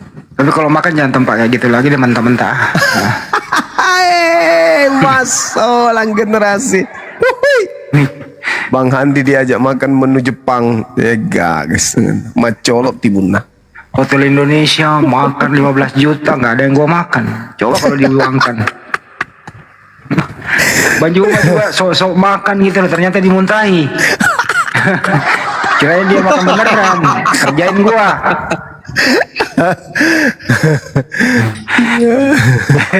Dikiranya gue makan, ternyata Dimasukin di gelasnya siapa gitu, ada. aduh parah. Disuruh makan bekicot masih hidup, kayak mana bisa masuk? Ada aja. Salmon mentah. Kalau Kalomang. aduh. Tapi kan karena beliau memang menunya itu setiap makan ya lahap aja. Saya pura-pura juga lahap, tapi waduh gila betul. Keren kali Bang Handi, terpancing. Terpancing dia, dipikirnya dimakan enak. Aku ngunyahnya itu seenak mungkin. Wah, jatuh cinta juga dia. Giliran dia kunyah, angkat tangan langsung. Aga nasi ye, aga ye.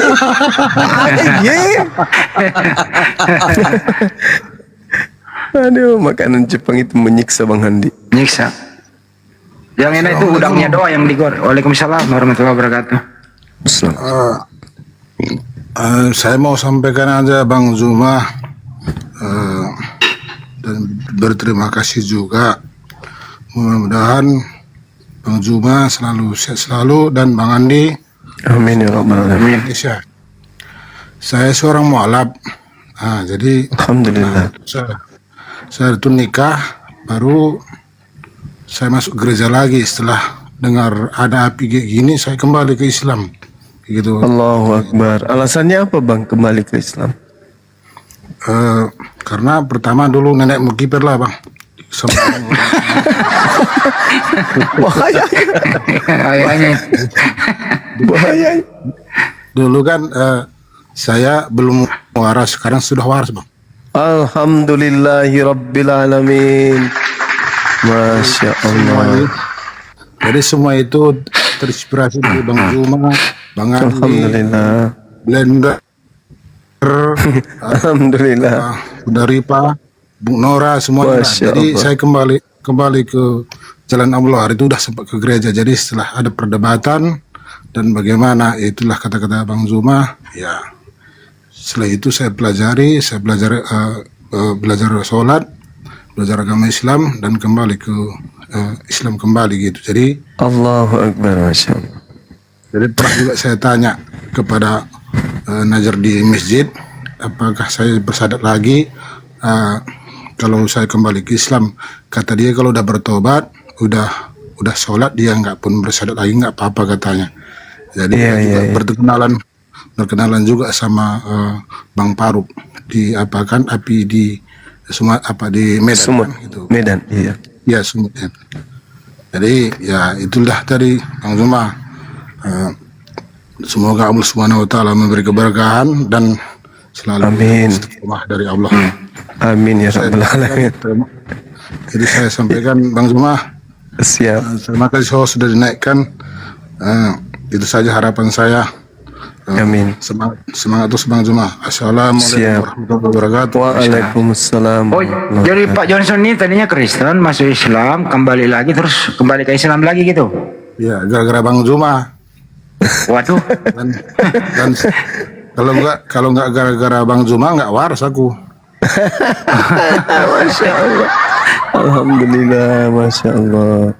Tapi sekarang neneknya bukan lagi kiper katanya bang, penyerang sekarang, penyerang sayap kanan. Terima kasih Bang Zuma. Assalamualaikum warahmatullahi wabarakatuh. Waalaikumsalam. Waalaikumsalam warahmatullahi wabarakatuh. Jangan tinggalkan syahadat ya Bang ya. Insya Allah, amin. Amin. Amin. Ben Resi. Cuma Waalaikum. Cuma saya mau tanya ya, saya syahadat nih ya. Asyhadu alla ilaha illallah wa asyhadu anna Muhammadar Rasulullah. Itu gunanya apa sih? Gunanya itu berarti Anda sudah mempersaksikan tiada Tuhan selain Allah. Lisan ya, lisan. Lisan Anda sudah mempersaksikan tiada Tuhan selain Allah, dan lisan Anda sudah mempersaksikan bahwa Nabi Muhammad itu adalah Rasul utusan Allah. Tinggal hati Anda nih dengan pembuktian secara perbuatan.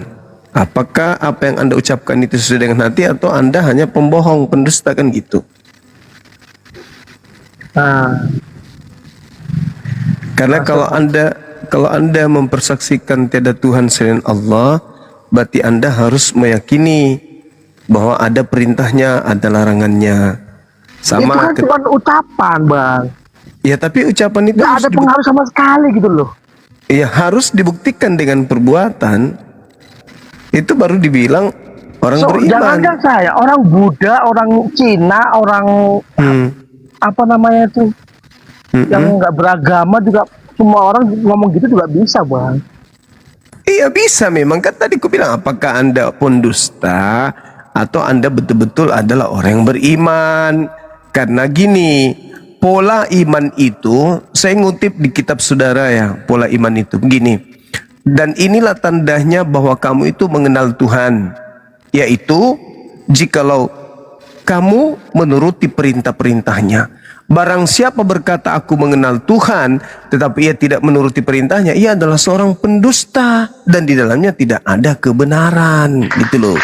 Orang yang mempersaksikan tiada Tuhan selain Allah adalah orang yang mengenal Allah, bahwa alam semesta ini tidak akan mungkin ada kalau tidak ada Allah menciptakan itu.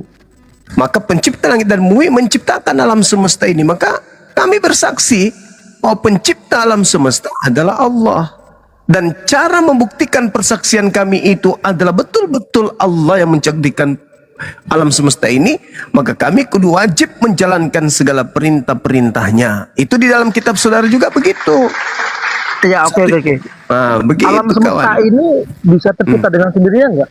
Nggak bisa, harus ada yang menciptakan. Kenapa kamu bilang nggak bisa? Ya, segala sesuatu yang ada pasti ada yang mengadakan kecuali Tuhan. Ya, Gitu. masuk akal juga kan. Tuhan nggak ada yang menciptakan. Ya, Tuhan tidak bisa dicipta, makanya dia Khalik. Khalik Kenapa itu begitu? iya, karena dia Khalik. Dia pencipta. Segala sesuatu di luar Khalik itu ciptaan. Makanya kita bertuhan. Bertuhan kepada Sang Pencipta, bukan kepada ciptaan.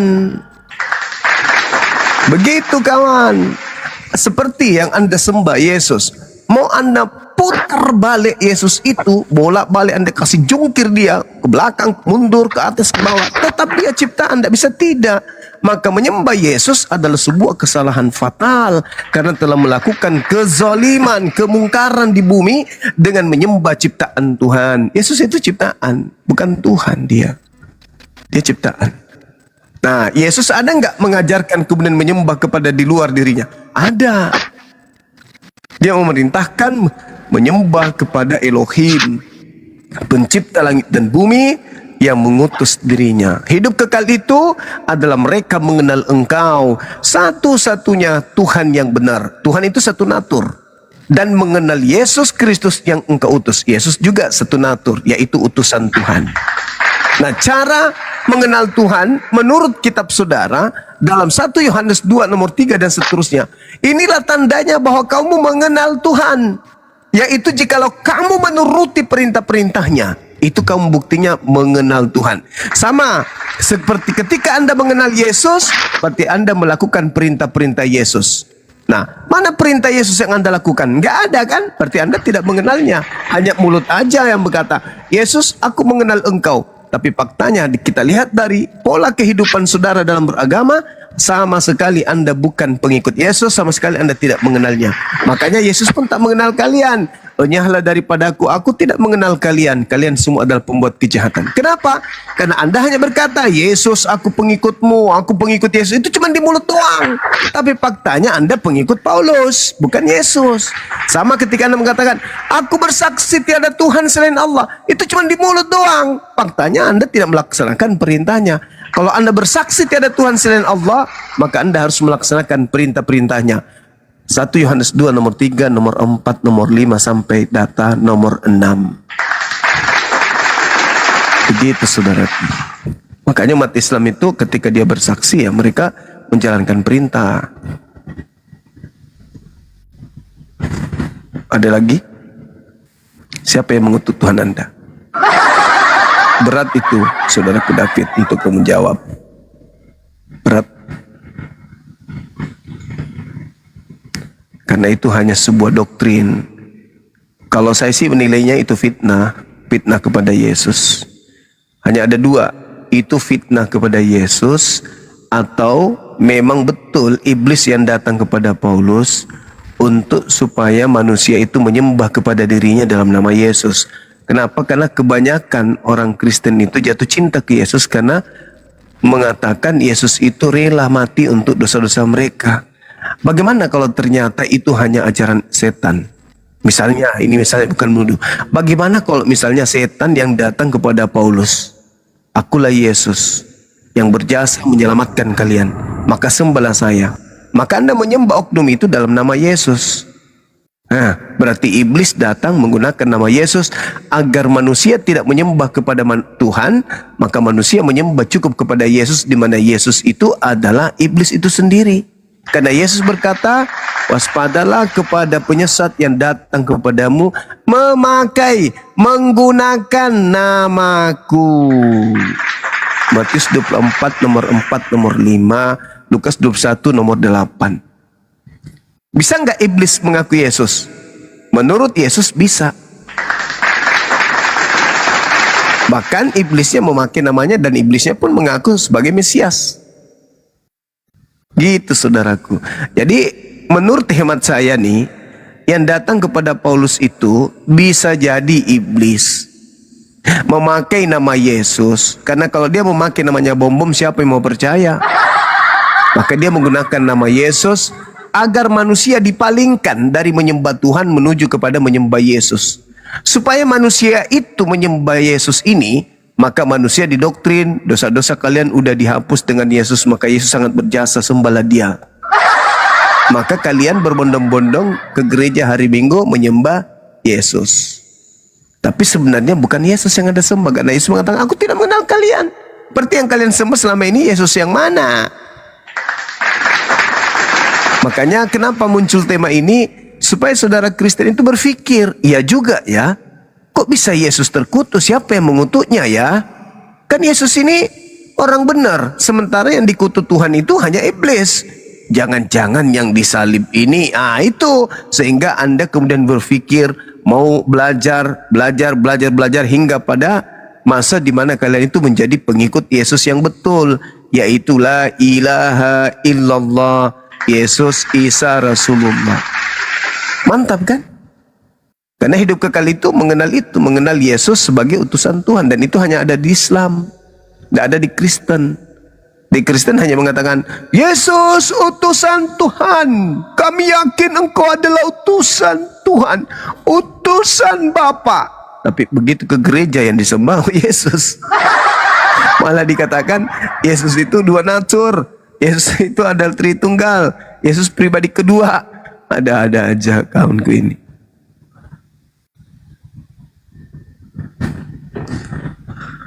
Allahu Akbar, Masya Allah. Halo saudara David, masih bernapas kan? Ya bang, ya. Abang panjang banget jelasinnya, otak saya nggak nyampe. Oh iya. Ya, gini bang. Abang kok benci banget sama Yesus? Loh, kok aku benci? Apa yang aku lakukan ini? Saya sudah ngantuk loh ini. Dari pagi tembus jam segini tuh, karena sayang sama Yesus. Makanya saya bertanya, kok Yesus bisa terkutuk? Siapa yang mengutuknya? Yesus ini manusia suci loh. Manusia suci, manusia yang dikasihi. Sampai Tuhan memproklamirkan, apa katanya? Begitu besar kasih Tuhan akan dunia ini, sehingga ia menganugerahkan anaknya yang tunggal. Barang siapa yang percaya kepada anaknya tidak binasa, melainkan memperoleh hidup yang kekal. Itu kata Tuhan. Menurut Bible saudara, Yesus berdoa, berikanlah kemuliaan kepadaku sebagaimana kemuliaan yang kumiliki di hadiratmu sebelum dunia ada. Yesus itu orang mulia. Akulah jalan, akulah kebenaran, akulah hidup. Tidak ada yang sampai kepada Bapa tanpa melalui aku. Yesus itu, Masya Allah, dia itu jalan kebenaran. Lalu siapa rupanya yang berani-berani mengutuknya? Bapa tidak mungkin mengutuk Yesus, itu mustahil. Mustahil. Kalau Anda memaksakan Yesus yang dikutuk di atas tiang salib, siapa yang mengutuknya? Bapak, di mana Bapak mengutuk orang benar? Di mana Bapak mengutus orang yang dikasihinya? Nggak ada. Yesus itu adalah hamba yang suci. Anda baca Kisah Para Rasul 4 nomor 30. Anda baca Ibrani 5 nomor 7, dia adalah orang yang soleh. Tidak mungkin kemudian Yesus yang soleh ini dikutuk oleh pencipta langit dan bumi. Tidak mungkin. Mustahil itu. Makanya saya datang untuk mensucikan dia dari orang-orang kafir. Yesus manusia suci, Yesus manusia mulia, tidak mungkin tersentuh oleh kejahatan, apalagi sampai dia pada posisi terkutuk. Posisi terkutuk itu hanya iblis. Yang dikutuk Tuhan itu hanya iblis, baik di dalam kitab Torah maupun di dalam kitabnya orang Islam. Yang dikutuk itu iblis. Bahkan Yesus menerangkan di dalam kitab Matius 25 nomor 41, enyahlah dari hadapanku, hai orang-orang yang terkutuk, enyahlah ke dalam api yang kekal yang telah disediakan untuk iblis. Iblislah yang terkutuk menurut Yesus, menurut Musa, menurut Elohim, menurut Allah, menurut Nabi Muhammad, menurut akal sehat. Yang terkutuk itu iblis. Tapi kenapa kemudian Yesus yang dikasihi oleh Tuhan Anda setarakan dengan iblis? Anda setarakan dengan penghuni neraka. Yesus mengatakan, hai orang-orang terkutuk, enyahlah ke dalam api neraka yang kekal yang disediakan untuk iblis. Masakan Yesus kamu setarakan dengan iblis? Masakan Yesus kau setarakan dengan makhluk terkutuk? Di mana perasaan lo? Di mana kemanusiaan lo? Di mana agamamu hadir ketika Yesus dikutuk? Malah agamamu berkongkong dalam konsep tersebut. Sudah benarkah itu? Sudah benarkah Yesus itu terkutuk? Adakah Galatia 3 nomor 13 itu firman Tuhan? Atau itu hanya fitnah Paulus demi untuk memproklamirkan ajaran Roma Yunani agar orang-orang menyembah kepada dewa mereka dalam nama Yesus? Pikir bang, pikir. Dia lahir dalam keadaan suci.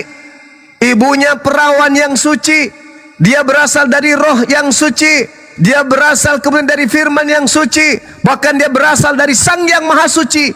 Lalu kenapa dia harus terkutuk? Karena dosa-dosa kita. Bukankah kita ada solusi? Tinggal mengangkat tangan kepada Tuhan. Ya Tuhan, ampuni hambamu ini ya Tuhan. Atas kelemahanku, atas keteledoranku, aku mohon ampun.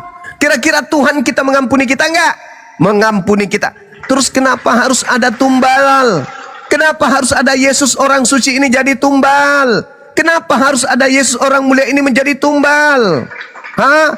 Kalau Tuhan Maha Pengampun, cukup kita mengetuk pintu. Tuhan, aku datang. Aku mengaku bersalah. Aku merasa berdosa. Maafkan aku, ampuni aku ya Tuhan. Teteskan air matamu di hadapan Tuhan, dosamu akan dihapuskan. Lalu itu apa? Orang suci jadi tumbal. Siapa yang mengajarkan itu? Siapa yang mengajarkan mempersembahkan manusia kepada Tuhan, kepada dewa? Adakah? Tidak ada, kecuali ajaran pagan, ajaran dewa Molok. Jadi kalau Anda mengatakan kenapa sangat benci, hei, Anda salah. Anda keliru. Saya tidak dibayar di sini. 1 rupiah pun saya tidak dibayar. Tidak ada yayasan yang membayar saya untuk begini, nggak ada. Tidak ada individu yang menggaji saya untuk begini, nggak ada. Ini panggilan nurani keislaman. Bahwa Islam datang sebagai pembawa kebenaran dari roh kebenaran, mengajarkan untuk mensucikan Yesus dari tuduhan-tuduhan orang-orang kafir terhadap dirinya, yang padahal yang terjadi adalah iblis yang sembunyi di balik nama besar Yesus. Gitu saudara David, aku nggak benci Yesus, aku sayang beliau. Cinta aku sama beliau. Tidak sempurna imanku sebagai seorang muslim kalau aku tidak cinta kepada Nabi yang datang lahir tanpa ayah mengajarkan Injil kepada Bani Israel.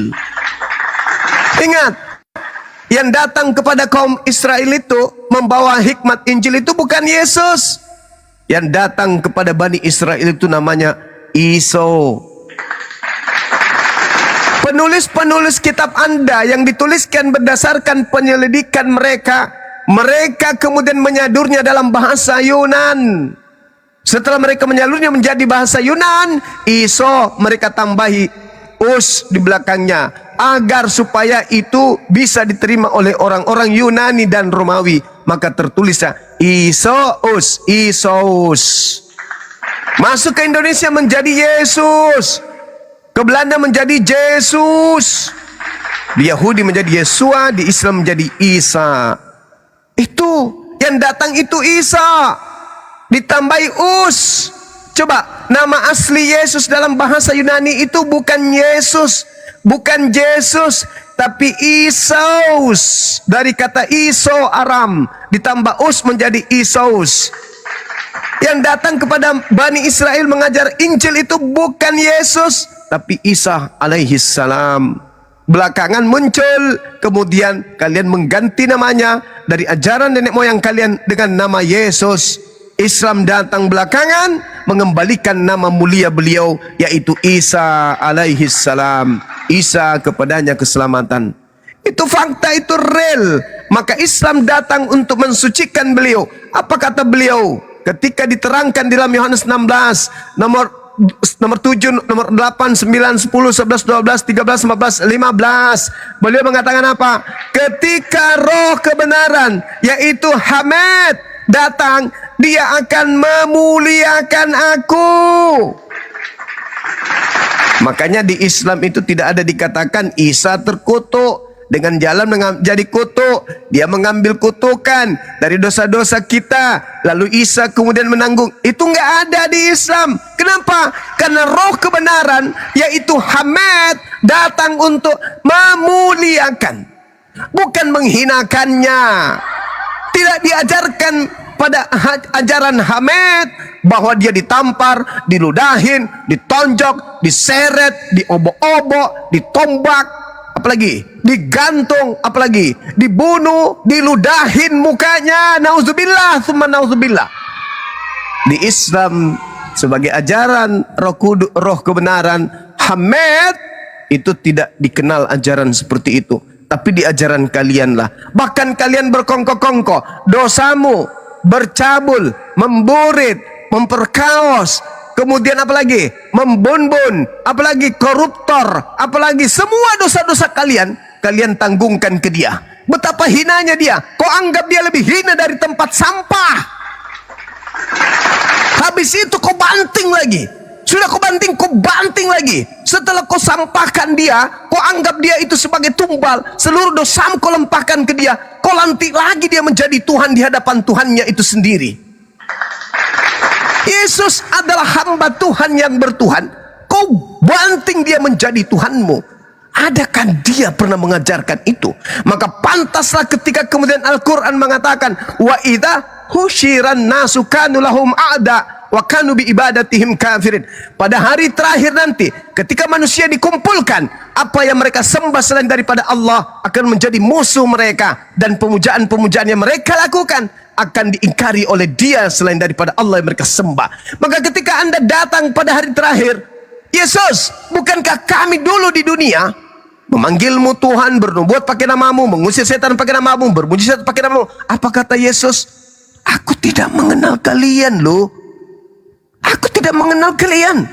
Enyahlah daripada aku. Kalian semua adalah pembuat kejahatan. Apa kurang bukti? Itu dinyatakan dalam Al-Quran dan dinyatakan dalam kitabmu. Apa kurang bukti? Keberadaan saya di sini, khususnya Bang Suma, ya, menggiring kemudian anak-anak muda, orang-orang dewasa yang mau mengambil kemudian ikhlas menyelamatkan kalian. Kami mendirikan yayasan untuk itu, demi menyelamatkan saudara-saudara saya yang sudah terlanjur menjadi Kristen. Nah, sekarang poinnya adalah, adakah yang kami sampaikan ini dusta? Adakah yang kami sampaikan ini adalah bohong? Adakah yang kami sampaikan ini adalah penistaan, penghujatan? Tidak, yang kami sampaikan adalah pola yang benar. Contoh, ketika para pendeta mengatakan bahwasanya Yesus itu Tuhan, Yesus itu separuhnya Tuhan, sepenuhnya manusia. Adakah itu berasal dari kesaksian Yesus? Tidak. Apa kata Yesus? Anda boleh baca Yohanes 5 nomor 31. Di dalam Al-Quran, surah Al-Ma'idah ayat 116. Apa kata beliau? Dia mengatakan bahwa ketika datang kepadanya perintah, pertanyaan dari Allah, wa iskala Allah ya Isa bin Maryam, a anta qulta linnas takhizuni. Apa kata beliau? Qala subhanaka ma yakunu li an aqula ma laysa li bihaqqa. Maha suci Engkau ya Allah, aku tidak pernah mengatakan apa yang bukan hakku untuk aku katakan. Sekiranya aku mengatakan itu, pasti Engkau tahu. Aku tidak tahu apa yang ada pada dirimu, sedangkan Kau tahu apa yang ada pada diriku. Maka dia mengatakan apa dalam Yohanes 5? Kalau aku bersaksi tentang diriku sendiri, kalau aku berkata tentang diriku sendiri, maka perkataanku itu tidak betul. Qala subhanaka ma yakunu li an aqula ma laysa li bihaqqa. Itu kata Nabi Isa, itu kata Yesus. Kalau aku bersaksi tentang diriku sendiri, maka kesaksianku itu tidak benar. Lalu bagaimana kalau orang Kristen bersaksi tentang Yesus, di mana kesaksian orang Kristen ini adalah kesaksian dirinya sendiri? Adakah itu benar? Yesus sepenuhnya Tuhan, sepenuhnya manusia. Yesus 100% Tuhan, 100% manusia. Adakah itu betul? Adakah itu betul? Adakah itu ajaran Yesus? Adakah itu ajaran Bapa? Tidak ada. Jadi kalau Yesus berkata, kalau aku bersaksi tentang diriku sendiri, maka kesaksianku itu tidaklah benar. Lalu bagaimana kalau orang Kristen itu bersaksi sendiri tentang Yesus? Apakah benar? Mustahil itu bisa benar. Sebab tolak ukur Yesus di data nomor 45-nya adalah aku. Sebab kata di data nomor 37, Bapa yang mengutus aku, Bapaklah yang bersaksi tentang aku. Kamu tidak pernah mendengar suaranya, rupanya pun tidak pernah kamu lihat.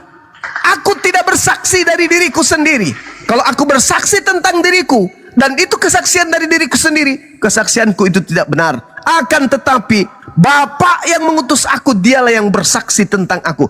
Kristen bersaksi tentang Yesus itu ilmu dari mana? Kalau Yesus itu 100% Tuhan, 100% Bapa, itu di mana dalilnya? Sementara Bapa mengatakan, inilah anakku yang kukasihi. Dia tidak mengatakan, inilah Bapakku, inilah Bapakku.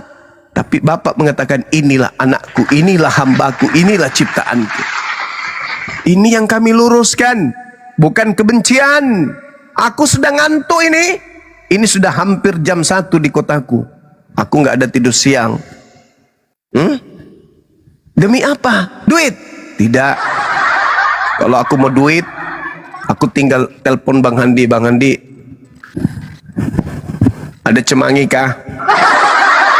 Bang Handi kirim 1 kontainer cemangi, jual di pasar, laris manis, dapat duit. Bukan begini, bukan dengan cara begini, bukan.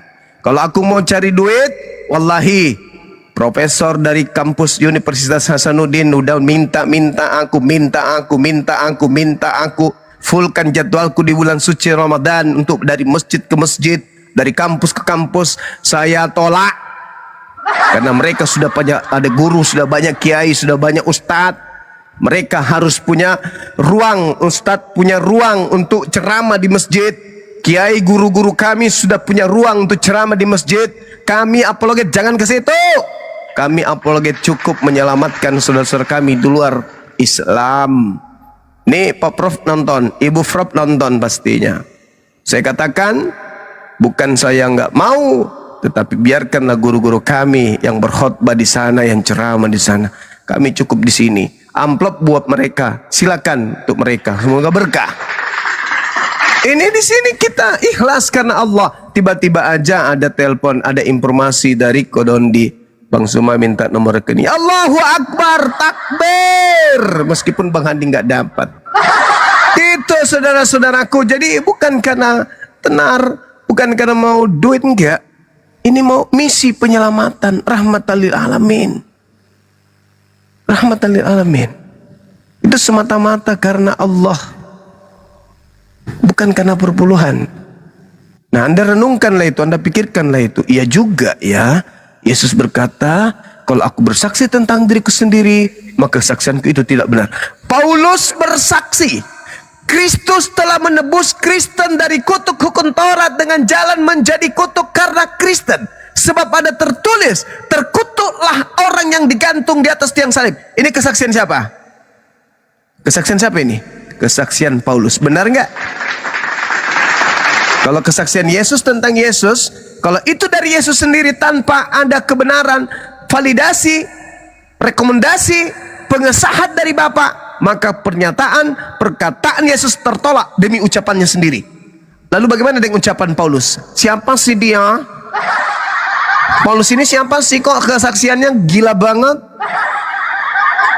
Adakah Bapak mengatakan anaknya Yesus terkutuk untuk dosa-dosa? Adakah? Nggak ada. Berarti Paulus ini kesaksiannya tertolak atau bisa diterima? Renungkan sendiri. Mudah kok. Gampang kok, kata saudara Bang Baal. Kalian aja yang mempersulit diri untuk memahami itu. Kenapa? Kalian terlanjur Kristen yang hanya dikhotbai, dikhotbai, didoktrin, di dogma, tanpa kalian relakan waktu untuk belajar. Kenapa? Karena memang ada kekuatan yang melarang kamu membuka Bible. Kamu nggak sadar itu. ada kekuatan yang melarang kalian, bukan secara langsung, tapi membuat kalian itu tidak mau membuka, malas, kayak rada-rada malas gitu. Nanti bisa buka kalau udah umur 40-60 tahun ke atas, udah mendekati, kemudian sayonara, baru baca buku Bible. Tapi sudah mendarah daging, kepercayaan Anda itu ya sudah berat, keluar dari sono. Udah mendarah daging, udah bergetar, tangannya sudah gemetaran kalau buka lembaran Bible. Baca juga huruf S sudah jadi huruf B. Udah mendarah daging, jadi udah telat. Harusnya di masa sekarang, mumpung masih segar-segarnya ingatan, mumpung masih kuat, mumpung masih muda, mata masih terang, baca Bible dengan seksama dengan akal. Jangan cuma mendengarkan khotbah saja di gereja. Jangan. Tapi baca Bible itu, renungkan apa yang tertuang di dalamnya. Tidak mungkin Yesus itu kemudian terkutuk. Saya menjadi saksi di hadapan pencipta langit dan bumi. Saya jadi taruhannya. Yesus tidak mungkin terkutuk. Yesus manusia mulia, Yesus manusia suci, tidak mungkin terkutuk. Jadi kalaupun Anda memaksakan harus Yesus yang terkutuk, ingat, masih ada Yesus lain. Siapa itu? Kristus palsu. Waspadalah kepada penyesat yang datang kepadamu, memakai namaku dan berkata, akulah Kristus, akulah Mesias. Jangan-jangan, ingat, di dalam Yohanes 13:2, iblis merasuki Yudas. Yang dikutuk di atas tiang salib adalah orang yang melakukan dosa besar yang sepadan dengan hukuman mati.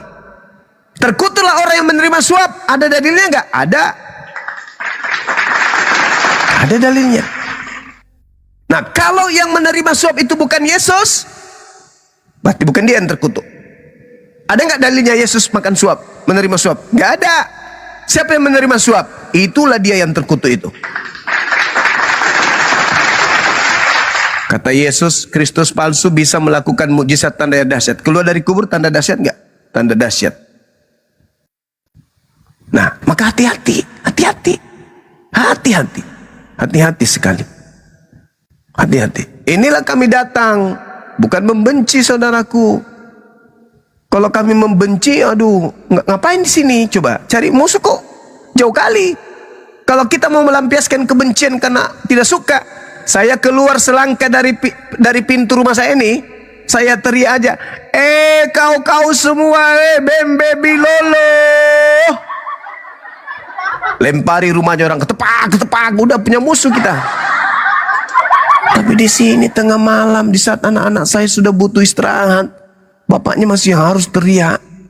Demi untuk kalian, demi untuk mensucikan Yesus, memuliakan beliau, mengharumkan namanya, membersihkan segala fitnah yang dituduhkan kepadanya, dan demi untuk menyelamatkan saudara-saudaraku yang aku cintai, yang aku kasihi.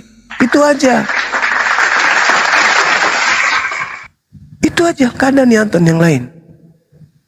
Aku nggak dapat rencana ketika kalian kemudian sadar. Begitu saudaraku, silakan. Masih ada nggak? Assalamualaikum, Bang Blender. Bang, waalaikumsalam bang. Masya Allah. Panas sekali, bah. Makin lari oten nih, makin punah lah oten nih. bisa gila saya di ceramah berjam-jam ngomong cuma ini. Jangan gila dulu, Bang. Gila. Lanjut. Kok abang kok bisa ya ngomong terus? Kok bisa bang gitu? Gimana caranya biar begitu? Saya di belakang saya ada 5 aki.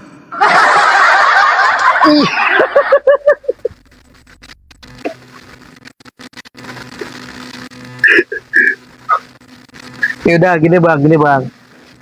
Kenapa mesti Kristen gitu loh? Kan agama lain banyak, tolonglah agama lain juga gitu. Kenapa harus Kristen doang gitu loh? Nah, pertanyaan bagus. Di dalam ajaran agama Islam itu hanya diperintahkan berseru. Serulah manusia kepada jalan Tuhanmu dengan hikmah, dengan pengajaran yang baik. Kami diperintahkan hanya berseru. Kenapa intens kepada Kristen? Karena Kristen ini agamanya syiar.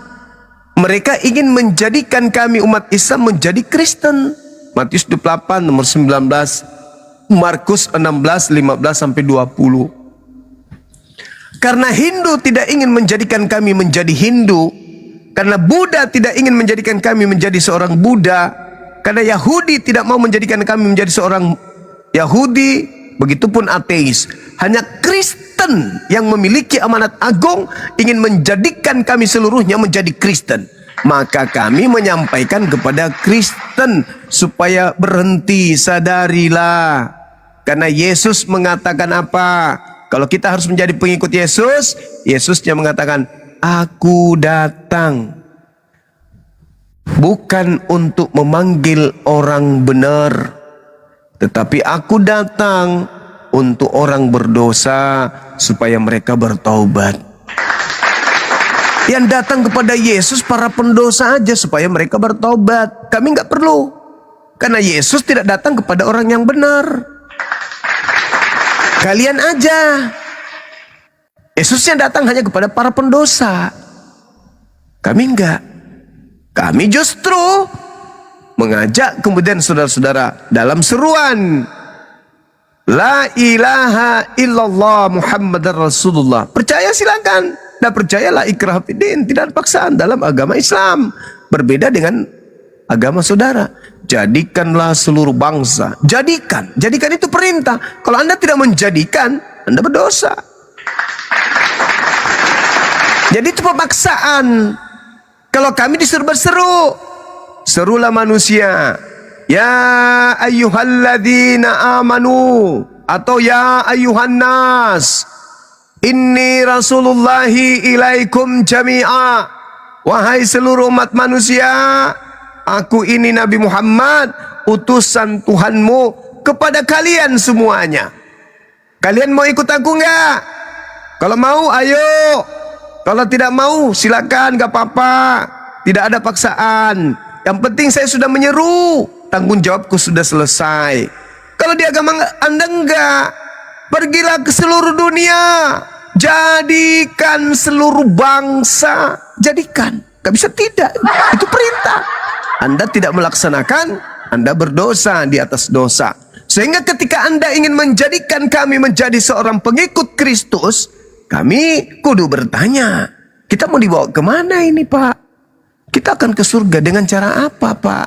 Dengan percaya kepada Yesus mati atas tiang salib, mengambil dosa-dosa kita. Waduh, maaf ya, terima kasih ya Yesus, kamu nggak perlu menanggung dosaku.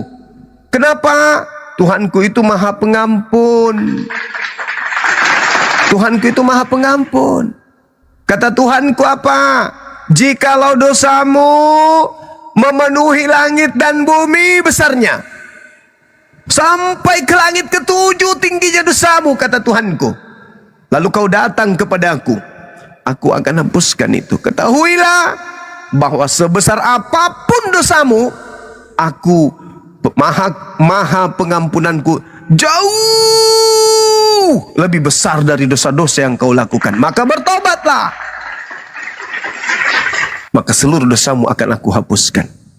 Jadi nggak perlu saya ada tumbal, nggak perlu saya datang, Yesus, please deh, kamu kan kasih toh, ya aku banyak dosa, terus tanggung dong, bayarin dong sus, aku nggak kuat, boleh ya? Kami nggak diajarkan untuk menjadi pengecut. Kami yang melakukan, kami yang harus bertanggung jawab. Siap komandan, saya melakukan dosa, saya ingin bertobat. Sudilah kiranya saya dihapuskan. Siap, silakan berdoa, mohon ampun kepada Tuhanmu. Udah selesai. Di situ enggak menyanyi-menyanyi, memuji-memuji karena dosanya sudah ditebus. Apa pula? Orang sudah dikutuk, orang sudah dilemparkan semua dosa yang kalian lakukan, habis itu kalian puji. Terpujilah namamu di atas seluruh nama yang pernah ada, baik di langit maupun di bumi. Pret. Kau sanjung setelah kau lemparkan sampah kepada aku. Enak kali kau, enyahlah daripada aku. Aku tidak mengenal kalian. EGP, saena dewe. Lo yang membuntingin orang, aku pula yang harus kawin. Enak kali kau. Kau yang berbuat dosa, aku yang menanggung. Dari mana itu? Padahal Yesus mengatakan dalam Matius 10 nomor 28 nomor 38, jika kamu tidak menanggung salibmu sendiri, tidak memikul salibmu sendiri, kamu nggak bisa menjadi pengikutku. Kau yang harus menanggung. Makanya aku datang membalas setiap perbuatan berdasarkan perbuatan masing-masing. Bukan pula perbuatanmu ditanggung sama orang, apalagi aku enak kali ku pijak juga kau lama-lama ya, kata Yesus. Hanyalah kau dariku, aku tidak mengenal kalian. Kalian semua adalah penjual obat, pembuat kerusakan, pembuat kejahatan. Itu fakta tertulis di Bible tuh. Jadi saudaraku, sekali lagi saya katakan, kenapa harus kami berseru kepada saudara kami Kristen? Karena Hindu tidak berpura-pura menjadi Islam, Buddha tidak berpura-pura menjadi Islam, ateis pun demikian, Yahudi juga demikian. Hanya Kristen yang suka berpura-pura sesuai amanatnya. Filipi 1:18. Belum lagi yang ada di 2 Korintus 9. Berpura-pura kepada orang Buddha, kepada orang Yahudi ngaku Yahudi, kepada orang Yunani aku menjadi Yunani, kepada orang lemah aku menjadi lemah, kepada orang kuat aku menjadi kuat, kepada orang gila, enggak ada itu, sorry maaf, kepada orang, pokoknya aku menjadi, iya itu gila juga itu ada, karena dia mengatakan aku menjadi semua di dalam semua katanya. Aku menjadi semua di dalam semua supaya memenangkan banyak jiwa-jiwa.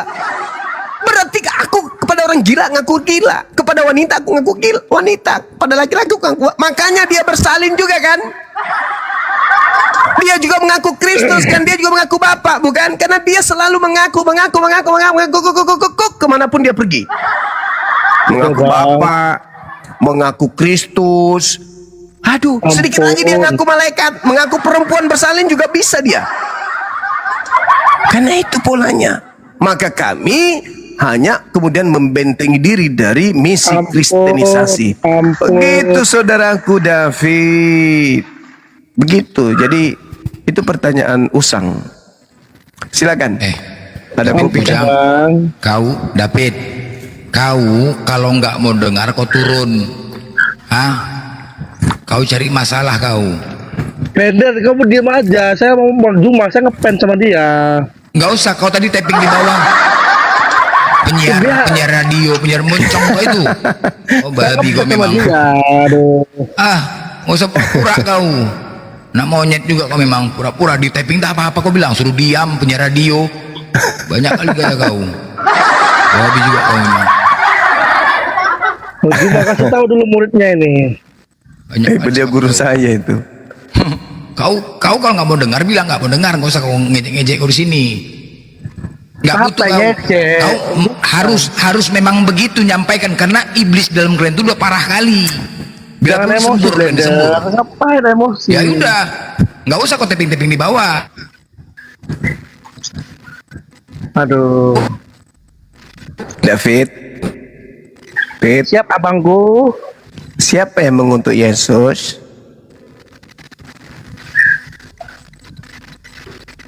Gak tahu bang.